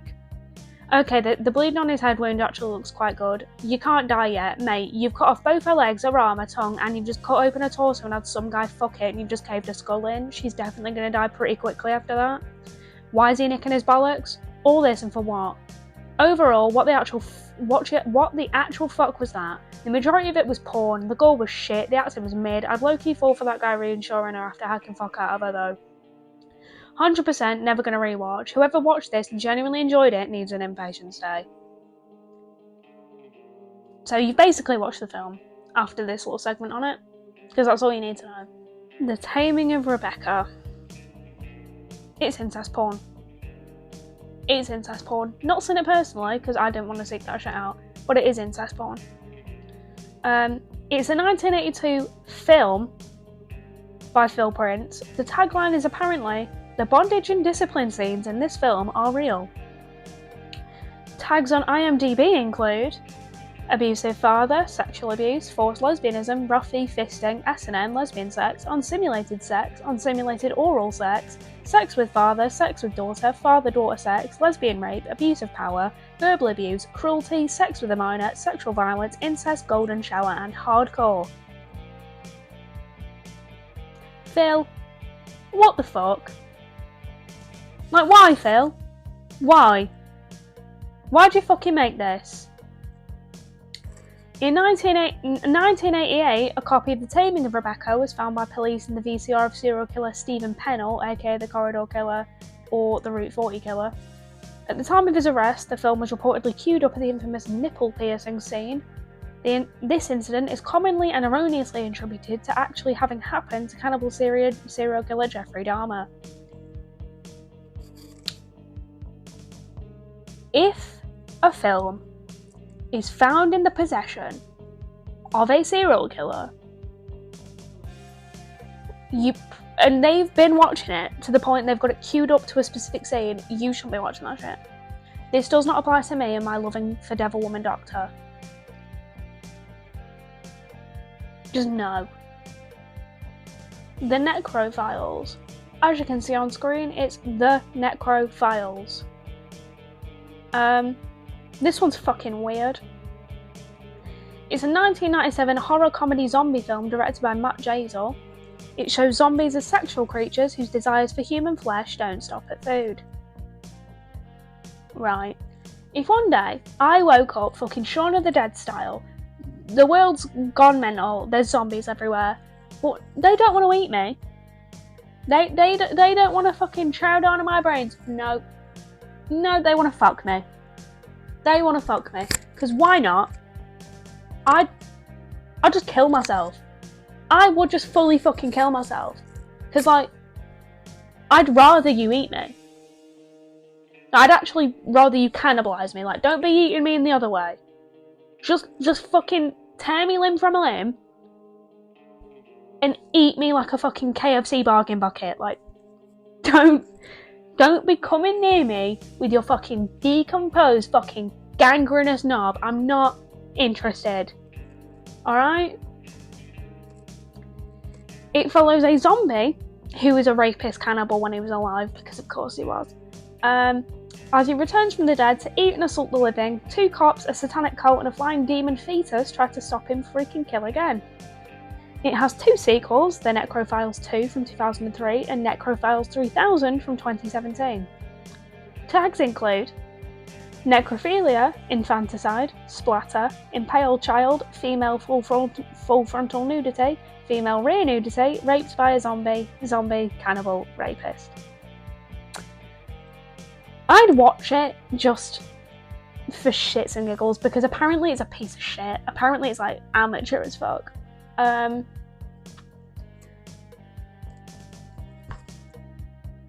don't know why the fuck you'd make this. I don't know why you'd even come up with the concept of zombies wanting to fuck you. I don't know.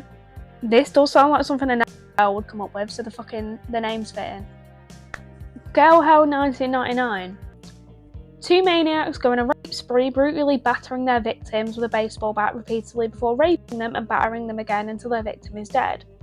But this time they picked the wrong girl. She extracts a harrowing and bloody revenge on the people that violated her. It's a 1999 Japanese film written and directed by Daisuke Yamaguchi.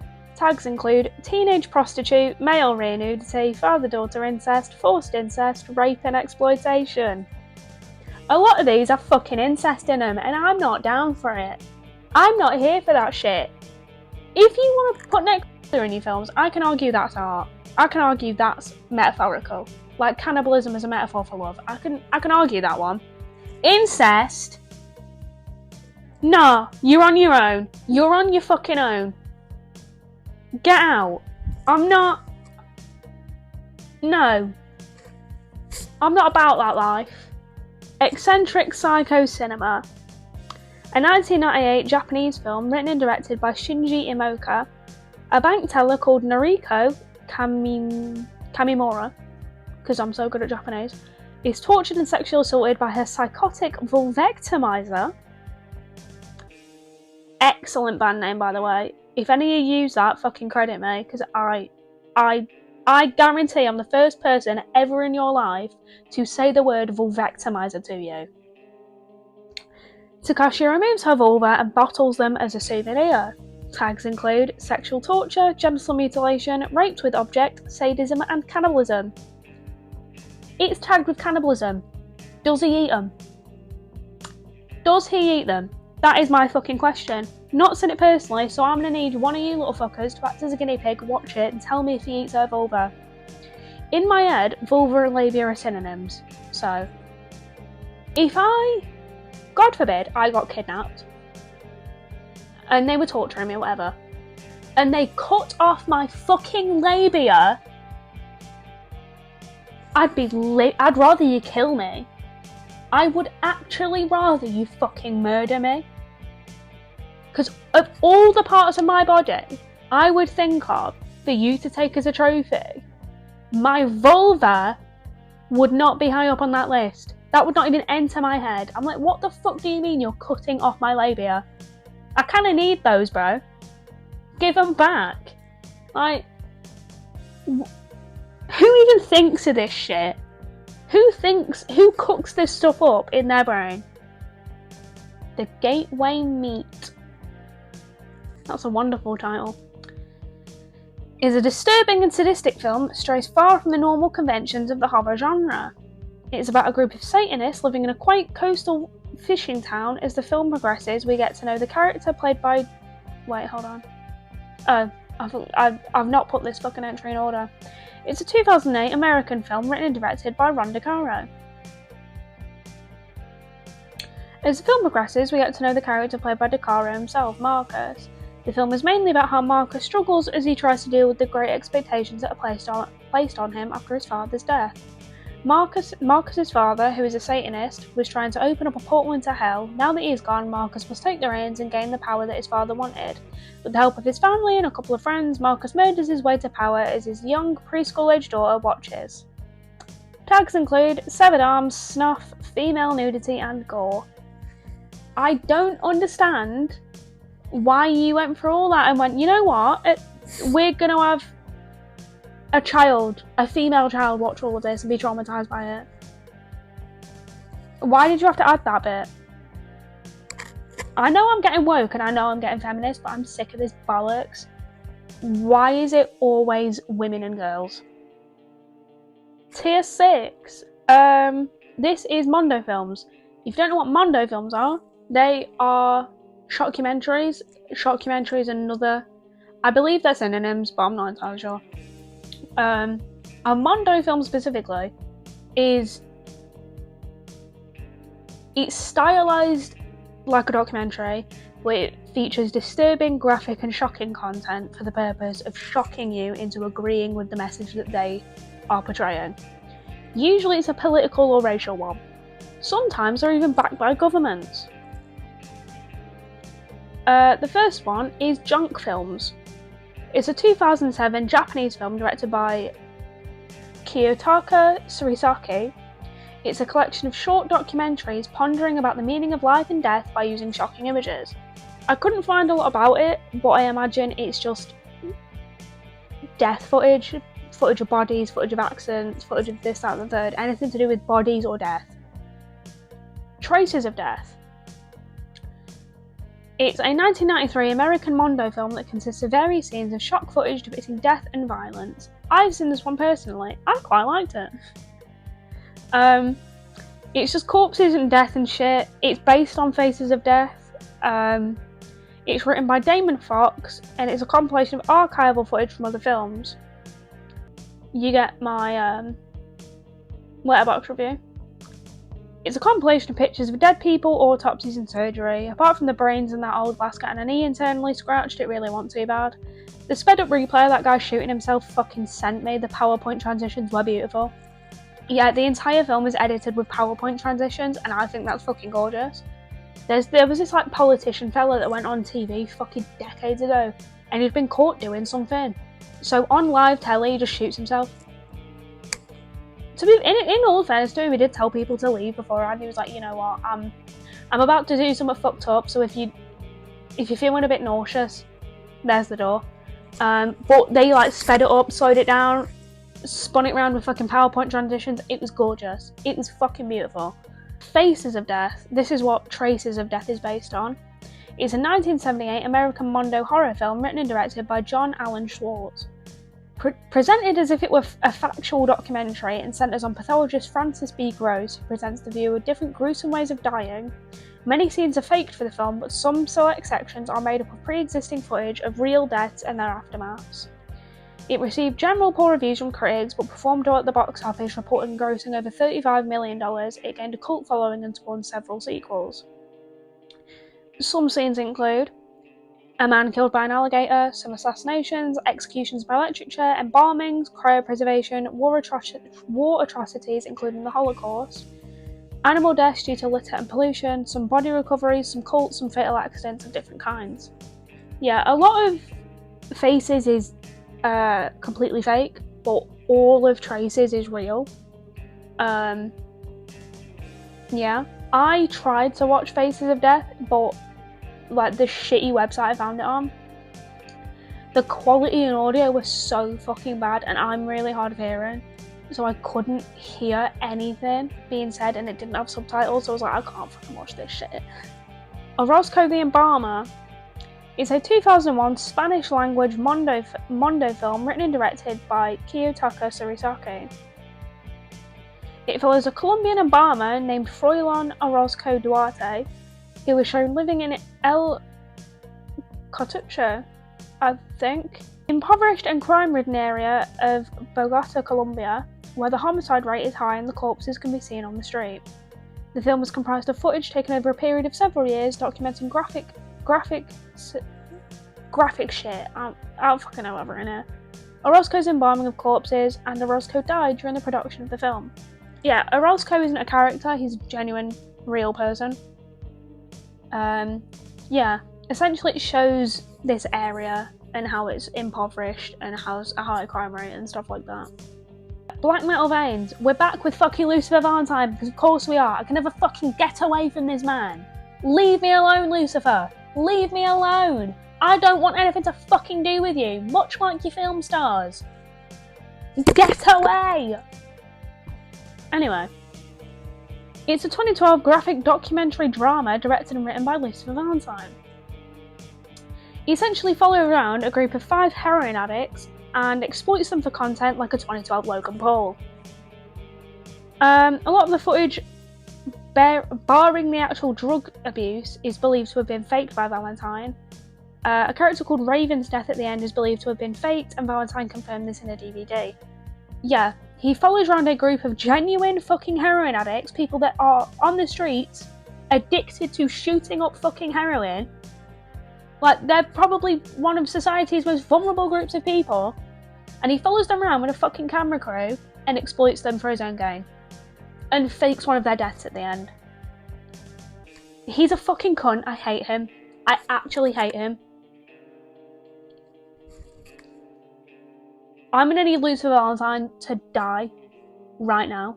Also, my mate Reese, he sent me a picture of Lucifer Valentine like a few weeks ago while I was filming some of the stuff. And I did not expect him to look like that. For some reason, in my head, with a name like Lucifer Valentine, I was expecting him to look like fucking Rick and Morty's version of Satan. I'll put it on screen, I was expecting him to look like that. I don't know why. But he's just like... He's ugly and fat and grim. He looks like a pedo. Like, he looks like your fucking nonce PE teacher. Not nice. The Dark Side of Porn. This one was funded by the BBC. A 2006 British film directed by Evie Barry. They look into the existence and authenticity of snuff films. It looks at the start of rumours of snuff films and the obsession gained by exploitation producers, and how the ability for anyone to pick up their phone, record and just upload has made the existence of these films more likely. The film isn't massively graphic, it doesn't have much actual footage. It looks at the subject with filmmakers and law enforcement and relates tales of people who actually set out to make snuff films. They identify that the key point of snuff films is money. Killers have been recording their acts for decades, but it's only recently that a monetary incentive was born. As far as I know, a snuff film is any piece of footage recorded by someone committing a murder. It has to be recorded by the person that killed that person. And it has to be as they're doing it. It has to be footage of the person murdering that person. As far as I'm aware, obviously snuff films exist. As it just said, killers have been recording their shit for years. But as far as I know, there's none out there. There's none like... No, wait, there was like... I think it was like 3 guys, 1 hammer or something. Them like Russian fucking lunatics that killed a guy with a hammer and they filmed it while they were doing it. That's a snuff film. Like... Yeah, the BBC just made a film being like, yeah. Snuff films, I guess. Mint. That wouldn't even get aired on the fucking BBC now. I fucking hate the BBC, man. Hi, I just went downstairs and ate an entire fucking pizza to myself because I'm a fat fuck. I am a big back bitch and I enjoyed every minute of it. It was fucking double pepperoni too. That shit was beautiful. Anyway, back to the movies. I ate an entire pizza and I sat downstairs with my dad and I watched random videos that he pulled off people's phones when he worked at fucking cash converters. Like viral videos from like 2005. I was talking to him about this video and he pulled up the entire August Underground trilogy, all of the Faces of Death films. Like, he just got them all. Low-key doesn't surprise me. And I'm going to put a film at the end as an honourable mention because he was surprised that it wasn't on the list. So, the next film is Death Fell Red. It's a 1994 Japanese film written, directed and produced by Susumu Segusa. It's the 9th film in a popular shock series. It's a compilation of clips of general gore and depravity with the narrator explaining the context and what's going on. Clips include scenes from the rubble of Latur earthquake in India that rendered over 100,000 people homeless and killed over 10,000. The remains of the Cold War staining Somalia as malnutritioned people suffer from a lack of access to relief aid, as tribes send the country into civil war. Kids with various deformities and conditions, including Siamese twins and a baby with harlequin ichthyosis. The 1991 brawl in the Taiwanese parliament sets a commentary that serves as comic relief. I fucking love that. There was just a fucking scrap in the Taiwanese parliament. Like, someone ran away with a bill. Like a law paper thing. Someone grabbed it and ran away. Anyway. Political violence involving the shining path of Peru, blurred visuals of a dissection with what seems to be a rant against the blurring with I don't know. It's a dyslexic bitch trying to read the dyslexic bitch writing. It don't make sense. I don't know. Meeting a blind young Japanese man who wants to fight the law prohibiting disabled people from being featured in porn. He argues that it's a form of discrimination against his choice to experience sexuality through porn. He then proceeds to touch a girl for the first time on camera. The final moments of Romanian Supremo Sivskeku, something like that, and his wife. Yeah. I don't know, it's just a compilation of stuff. It's just stuff. Buried in the Sand. It's a 2004 American film directed by David Wald. It's a conservative political commentator, Mark Taylor, presents uncensored archival footage of graphic Iraqi and Middle East atrocities in an attempt to justify American intervention. According to review... Hold on.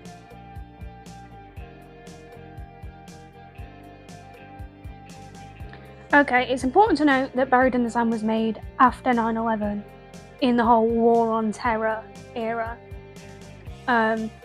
Very soon, 3 years after 9/11.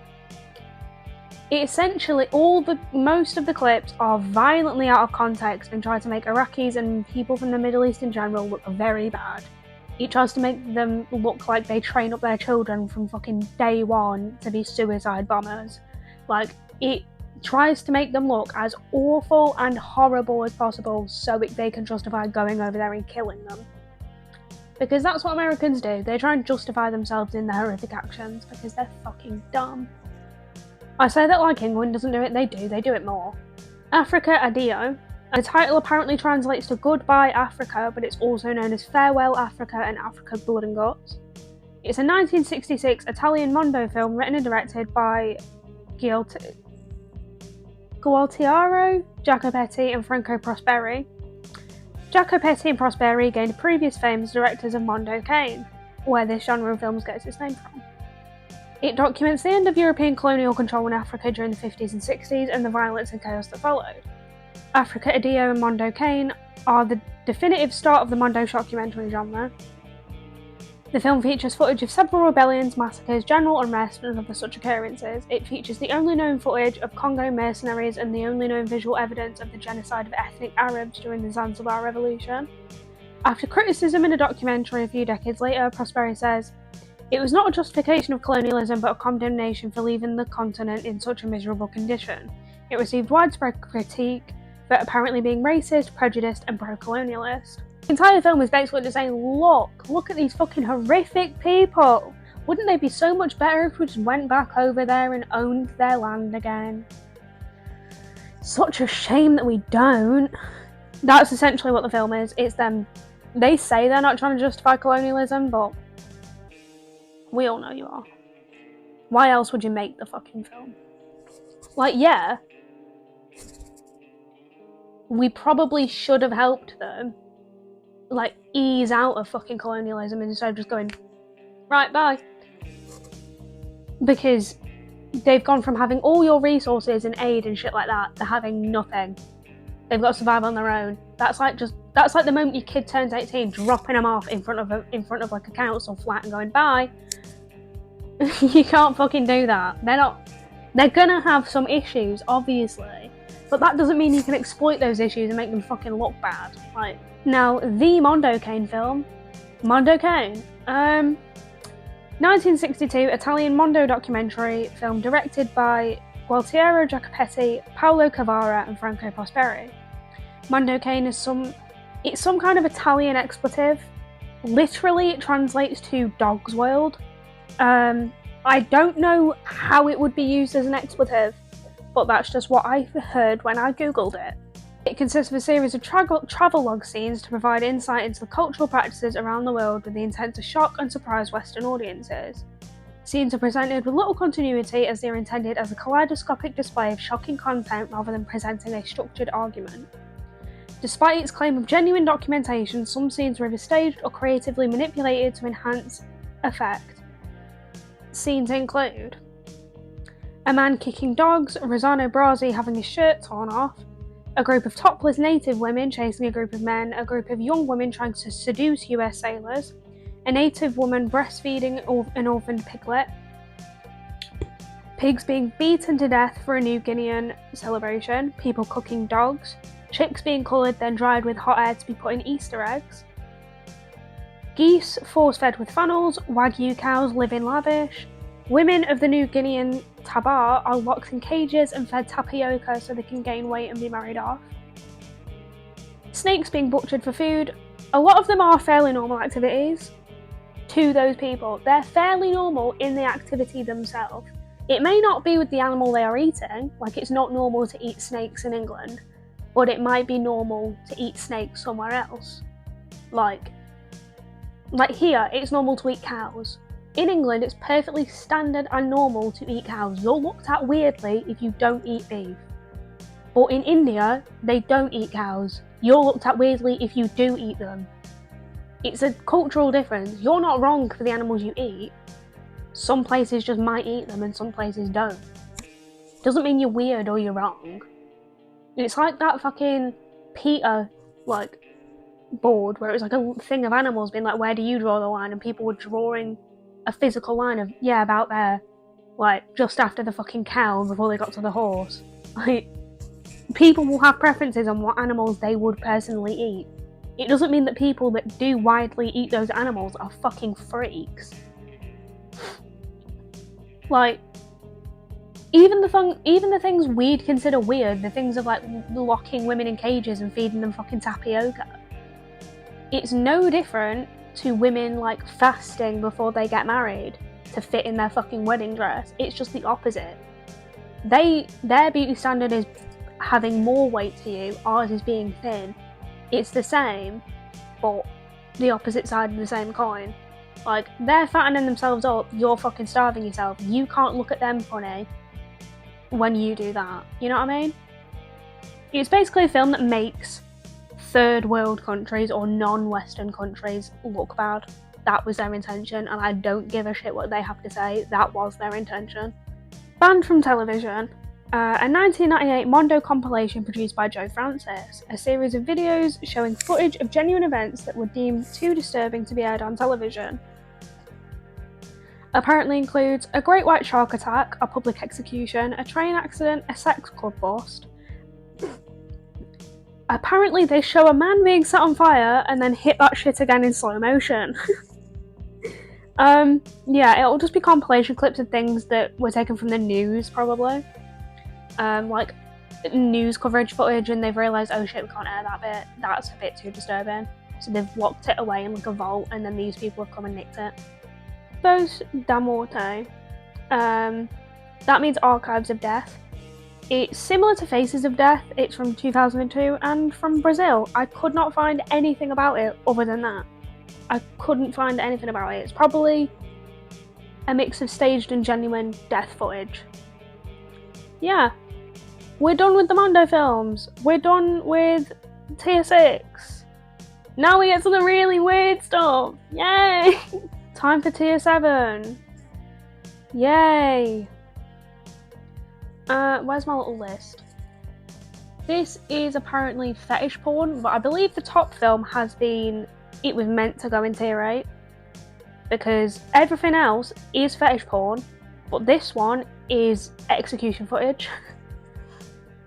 So I think Mr. Nice Guy Phil meant to put this in Tier 8 and he made a little upsie. But it's alright, Phil. We're not mad at you, don't worry. The first film is Death to Kafar. It's from 2008 and it's 17 minutes long. Death to Kafar, as far as I can see, means death to the non-believer in Islam. It's Islamic extremist terrorists and Chechen terrorists, monotheism and jihad beheading, some executions by firing squad. Apparently has the execution of a man called Mohammed Raham Abdel Redha. I don't know if I've fucked up the spelling there or if I've accidentally deleted something, I don't know. Apparently a Mahdi soldier. Yeah, it is just a compilation of executions associated with jihadis and Islamic extremists. It was definitely meant to go in Tier 8. When I get to the next ones, you're going to see just how fucking out of place it is. Vomit Enema Ecstasy 1 and 2. It's from 2012. It's directed by someone called Tahiro. Couldn't find a lot on it, so I've just written probably just women vomiting on each other, to be honest. KT Trilogy. Heavy BDSM, needle and blood play seems to be Korean, I'm not sure. Yeah. The research for this tier took me about 40 minutes because you can't find anything about most of these films. Sadie Scream Volume 1 to 5. 2007 Japanese horror gore series. Each volume has a different director. They follow the usual gore porn format: woman kidnapped, raped, tortured and dismembered, frequently featuring villains in animal masks. One of them, this is the summary apparently. A TV reporter investigates an organisation that is dedicated to the trafficking of human organs. The investigation will lead her to a waste disposal company where she will be tortured to death. That one is apparently directed by Masayoshi Shiki, whoever that bloke is. Motel Files and Other Random Cuts. It's from 2017 and directed by Marco Malacha. I've written, oh no, I think this is a quote from IMDb, someone on IMDb. Spastic seizure-like edits mixed with grating sounds with random fetish porn thrown in. That is all of Malacha's content. All of it is all spastic seizure editing and gore porn. Because he thinks he's edgy. I don't want to talk about this one. It's really gross. It's really, really. I'm not being dramatic. When I finish being a drama queen and I read this, you're gonna realise why the fuck I was being a drama queen. I was researching this and I was having to stop, being like, what am I reading about? What the fuck am I looking at? Because there were pictures. There were unfortunately pictures. I'm not showing them to you because I can't. And I don't want that shit on any device I own. But yeah, Guso Milk 1 to 4. 2002, directed by Gonja Yoshino. Japanese exploitation films featuring scat and torture. If you don't like scat, and you don't like hearing anything to do with scat, like the ingestion of human fluids, skip to this point. I'll tell you which point to skip to. Go ahead and leave. I wish I fucking could. And I'm telling you,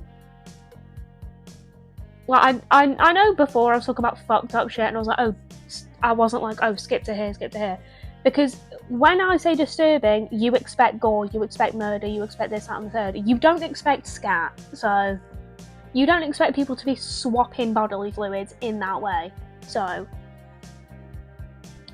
Guso Milk 1.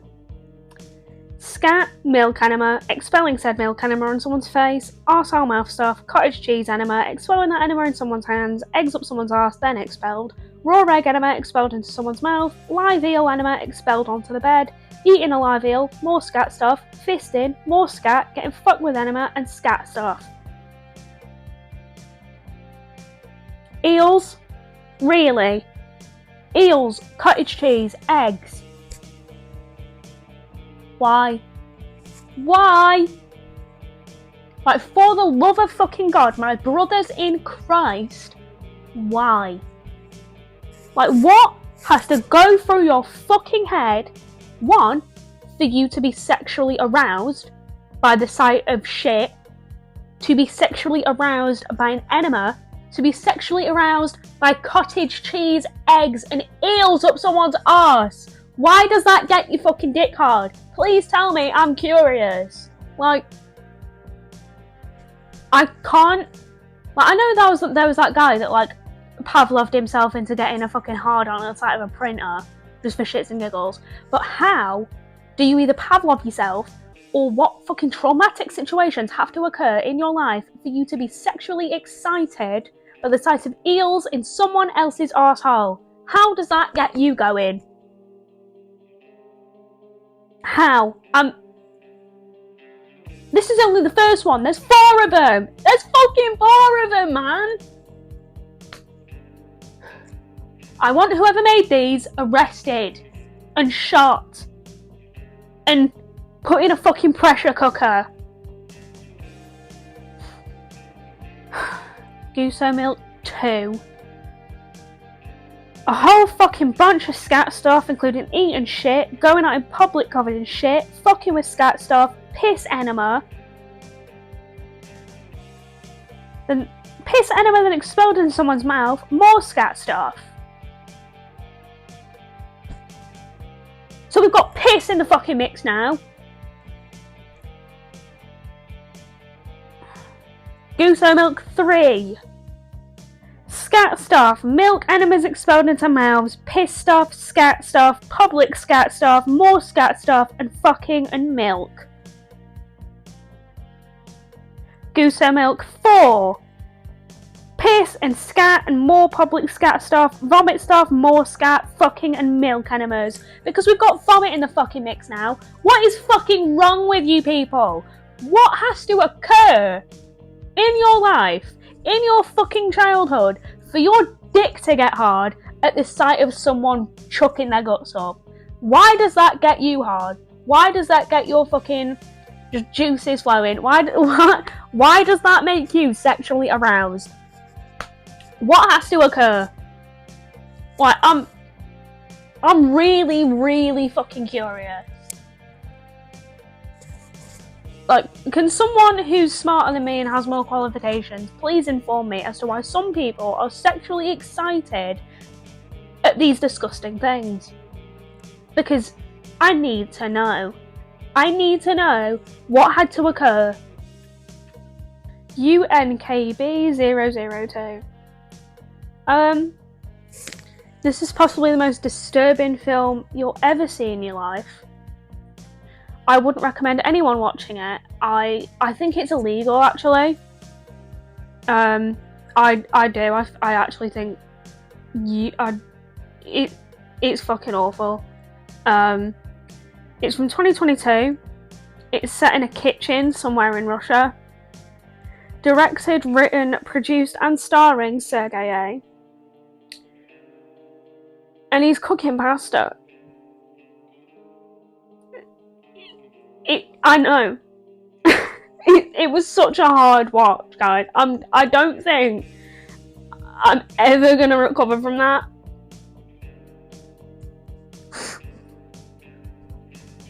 Someone please pay for my therapy. Channel 309. 2019 German, written, directed and produced by Marco Malacha, the Motel Files guy. Dark and violent artistic erotica with elements of violence, surrealism and strange BDSM rituals with satanic twist. Fetish porn edited to give you a fucking seizure. Apparently uses scenes from regurgitated sacrifice. Apparently just fisting with a pig mask and screeching static noises with random images of dead bugs and satanic stuff. That is genuinely all his fucking content. It's just seizure-inducing editing, grating fucking noises and shit he thinks is edgy. Why bother? Like, come back when you're gonna make a good fucking film. No Vaseline, the Great Porn Swindle. I think that one's beautiful for the title alone. We're going to ignore that it's by Marco Malacha again. I hate that guy. It's from 2013. Another compilation of fetish porn with seizure-inducing editing. Jenky Jenky 18, 19, 21. Porn with fish and other amphibians. Made by Dakichi Amano. In 18, well no I only have 18, a woman is tied up and dead fish are smothered all over her, gutted, and then those are rubbed on her too and used as lubrication when men have sex with her. Guts inside people apparently, power tools are involved. It's basically fetish porn involving sea animals and amphibians. Which I'm pretty sure is illegal. I'm fairly sure. Obviously making it's illegal, animal cruelty and bestiality. I'm pretty sure owning that and watching it would be illegal too. Obviously I've not seen it, I've seen snapshots. Much to my fucking dismay. Again, what makes you sexually aroused by the sight of a fish? What gets your knob hard about a frog? How is that sexy to you? How is the sight of a fucking eel just you fucking salivating like so hard, so fast you passed out? How is that getting you fucking aroused? Kuso Limitless. I couldn't find it. Well, no, I didn't know what this was referring to because I couldn't find anything called Kuso Limitless. I found a film called Kuso, but I didn't know if that was what it was talking about, so I didn't research that one. Like the genre, it's fetish porn. I'm probably glad I didn't fucking research it. Squirm Fest. 1989, directed by Susumu Segusa, a woman is kidnapped and forced to eat bugs and shit, enema stuff, scat stuff, bugs, and piss being ingested. Do bugs apply to the bestiality rule? Like, if... Do they, though? I'm terrified of most insects, like, actually terrified. So I cannot for the life of me understand what the fuck would be sexy about a bug. I can't even say whatever you want, baby girl, because not whatever you want, baby girl. I'm not excusing you for this one. You're fucking grim. And I hate you. Anyone who watches these, anyone who makes them, anyone involved, I fucking hate you. I hope you die. Tier 8. We're nearly done. I'm free. I'm nearly fucking free, guys. I don't have to talk about this shit anymore. Snuff R73. Apparently gore and violence involving children, medical gore, basically just shitloads of gore of children from the Syrian war. Oh yeah, this tier is mock snuff. So, half of these films are illegal to watch. Don't go looking them up. Don't go looking for them. They're illegal. You'll be investigated. The police won't like you. Don't fucking look for them. Most disturbed person on earth, 1 to 3, also known as MD Pope. Also apparently involves children and animals. Necrophilia, pedophilia, zoophilia, scat, piss, violence and gore, violence against a pregnant woman. They're all basically the same in their content. And I don't just mean MD Pope, I mean all of the films on this fucking tier. They're all just shit involving kids and women and illegal shit. Registros Fetas 3. 2012 seems to just be another fucked up shit compilation, mixtape of crimes, murder and shit, factory and industrial accidents. Emocoes Sexuas Deum Cavallo. I don't know what that means.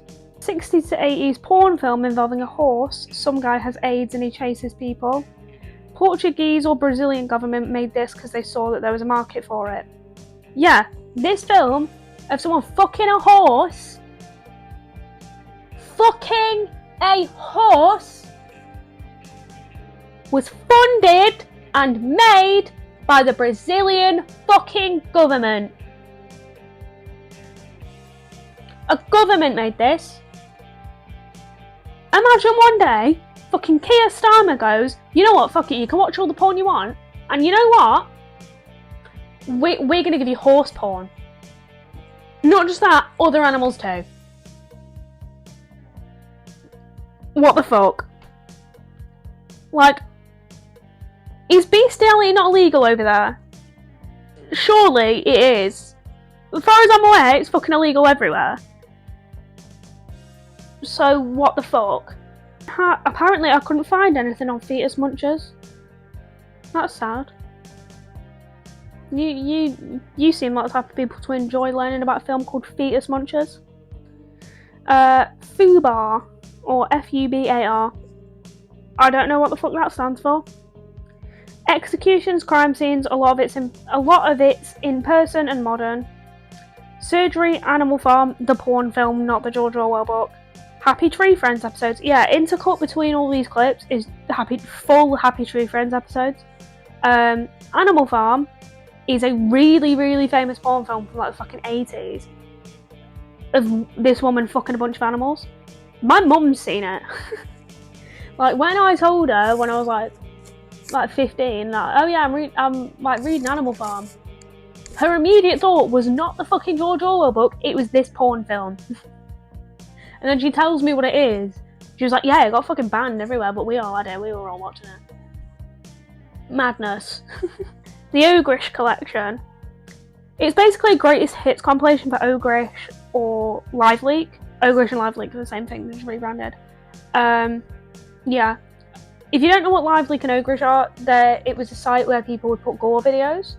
Videos like people dying, accidents, bodies, this, that and the third. It's just really, really popular videos from that site in a compilation. I'm pretty sure there's a fucking DVD of it. My dad probably has it, to be fair. Porn Gore Volume 1 and 2. Apparently, it's just body harm and heavy metal with child porn. That's all I could find.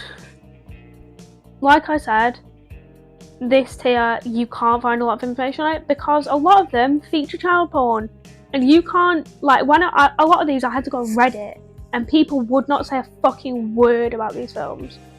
Like, they would not discuss them. Because obviously, admitting that you've watched them is illegal.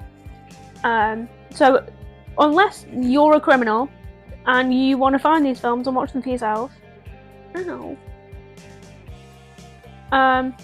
Like, unless you're a criminal and you found them and watched them yourself, you're not going to be able to find out anything about them because they're illegal. So, yeah. I can put the script down now. Yeah, it took me, I think it's taken me 2 months to make this video. I've refilmed it 3 times. I'm gonna edit it today. I'm gonna fucking I'm gonna like finish the intro and immediately get to editing it because it needs to fucking come out. I'm sick of this bollocks. Because if I don't edit it and get it done right now, I'll want to refilm it again. So, yeah. Basically, these are all... It's just a fuckfest of weird. Like, I like weird things, I like disturbing things, I like this, I like gross shit. But once you get past, like, tier 6, it's like, nah. I'm not touching that with a 40-foot barge pole, mate. And I recommend you don't either, unless you want to go to prison. Yeah. It's been nice to meet you. I hope you enjoyed me yapping for God knows how long. Yeah. I kind of want to make a habit out of making weird content like this. So, yeah. I should probably, like, shout out, well, not shout out, but, like, fucking mention the people that I used to make this video. First of all, Wendigoon. He inspired me to make the fucking video in the first place. For certain points, like, further down where I couldn't find information, I used his video as a reference point for some of the films. Spookyrice. I watch a lot of his breakdowns when I can't find the actual film myself. So, yeah. And fuck it, Darby Valentine too, because I love her. Yeah. Love yous, bye! Hey gang, I've already recorded this once, but I realised that I've got my microphone clipped to my top. And my hair was over my shoulder and it was rubbing against the mic and I found it really annoying, so you'd probably find it really annoying. So, here we are. We have a post-credit sequence because I think I was in the middle of tier 4, I went downstairs, ate an entire pizza to myself, and was speaking to my dad about this video, and he asked if his specific film was on the iceberg, and I was like, oh no it's not, and he was telling me about it, and I realised I'd seen a breakdown of it, so like I knew some stuff about it beforehand, and he was like surprised that it wasn't on the list, so I said I'd put it as an honourable mention, so here we are. The film was called Grotesque. It's a 2009 Japanese exploitation horror written and directed by Koji Shiraishi. Known for its graphic violence, and it follows a sadistic doctor who kidnaps a young couple and tortures them. A young couple, Aki and Kazuo, are snatched off the street while having their first date. They wake up shackled in a basement that has plastic-covered walls. A sadistic madman degrades, tortures, and mutilates them with no further explanation. He punctures Kazuo's belly with a screwdriver, slices his tongue, and drives nails into a scrotum. He sexually assaults both the man and woman, forcing each other to watch. Sometimes he'll stop the torture to provide medical assistance and treat the couple's wounds so they can continue to live for a longer period. He'll cut off their fingers and make collars out of them, forcing them to wear them. Pop out Kazuo's right eye, remove Aki's nipples, and cut off her right arm. And then he makes them go through all this bullshit, and then he takes them to what looks like a hospital room. And they realise, oh shit, this guy's actually a surgeon, like he's actually like reputable and shit. They learn that he's basically Hannibal Lecter because he likes classical music and wine and he's got like all this fine taste fucking bullshit. silver spoon off his arse and all that. And he, beyond that, he fucking reeks. Like, that is a point in the film that he fucking reeks. And he says, yeah, you're free to go. And as apology for all this shit I've done to you, I'll turn myself in and I'll give you my entire fortune because I'm really rich. They promise to stay together forever. And then he comes in and goes, you know what? Actually, you're going back in the fucking basement.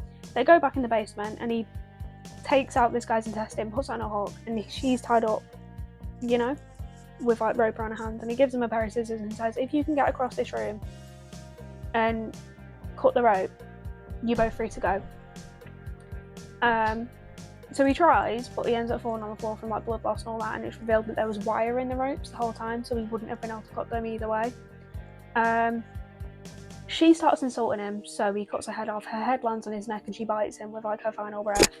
And with his final breath, the guy on the floor stabs him in the foot with a pair of scissors. And then he buries them in a forest in the traditional Japanese manner, puts the scissors on their tomb as some sort of symbolism. And then you see him in his car putting on a shitload of perfume because he fucking reeks. And he goes and finds a new victim. That's the film. From what I could see, it got mixed reviews. It seemed to get good reviews from people that like that kind of content, they like that kind of film, and poor, fucking hateful reviews from people that don't like that kind of content. It's very, very graphic in its violence, and the effects are quite good as well. It's like really, really in your face, really graphic. But I'd watch it personally. I've seen the breakdown and all that, and it looked quite good. When I was speaking to Dad about it, he pulled it up on his fucking PC and he's got the whole film downloaded. So I saw a little bit then, and it looks really good.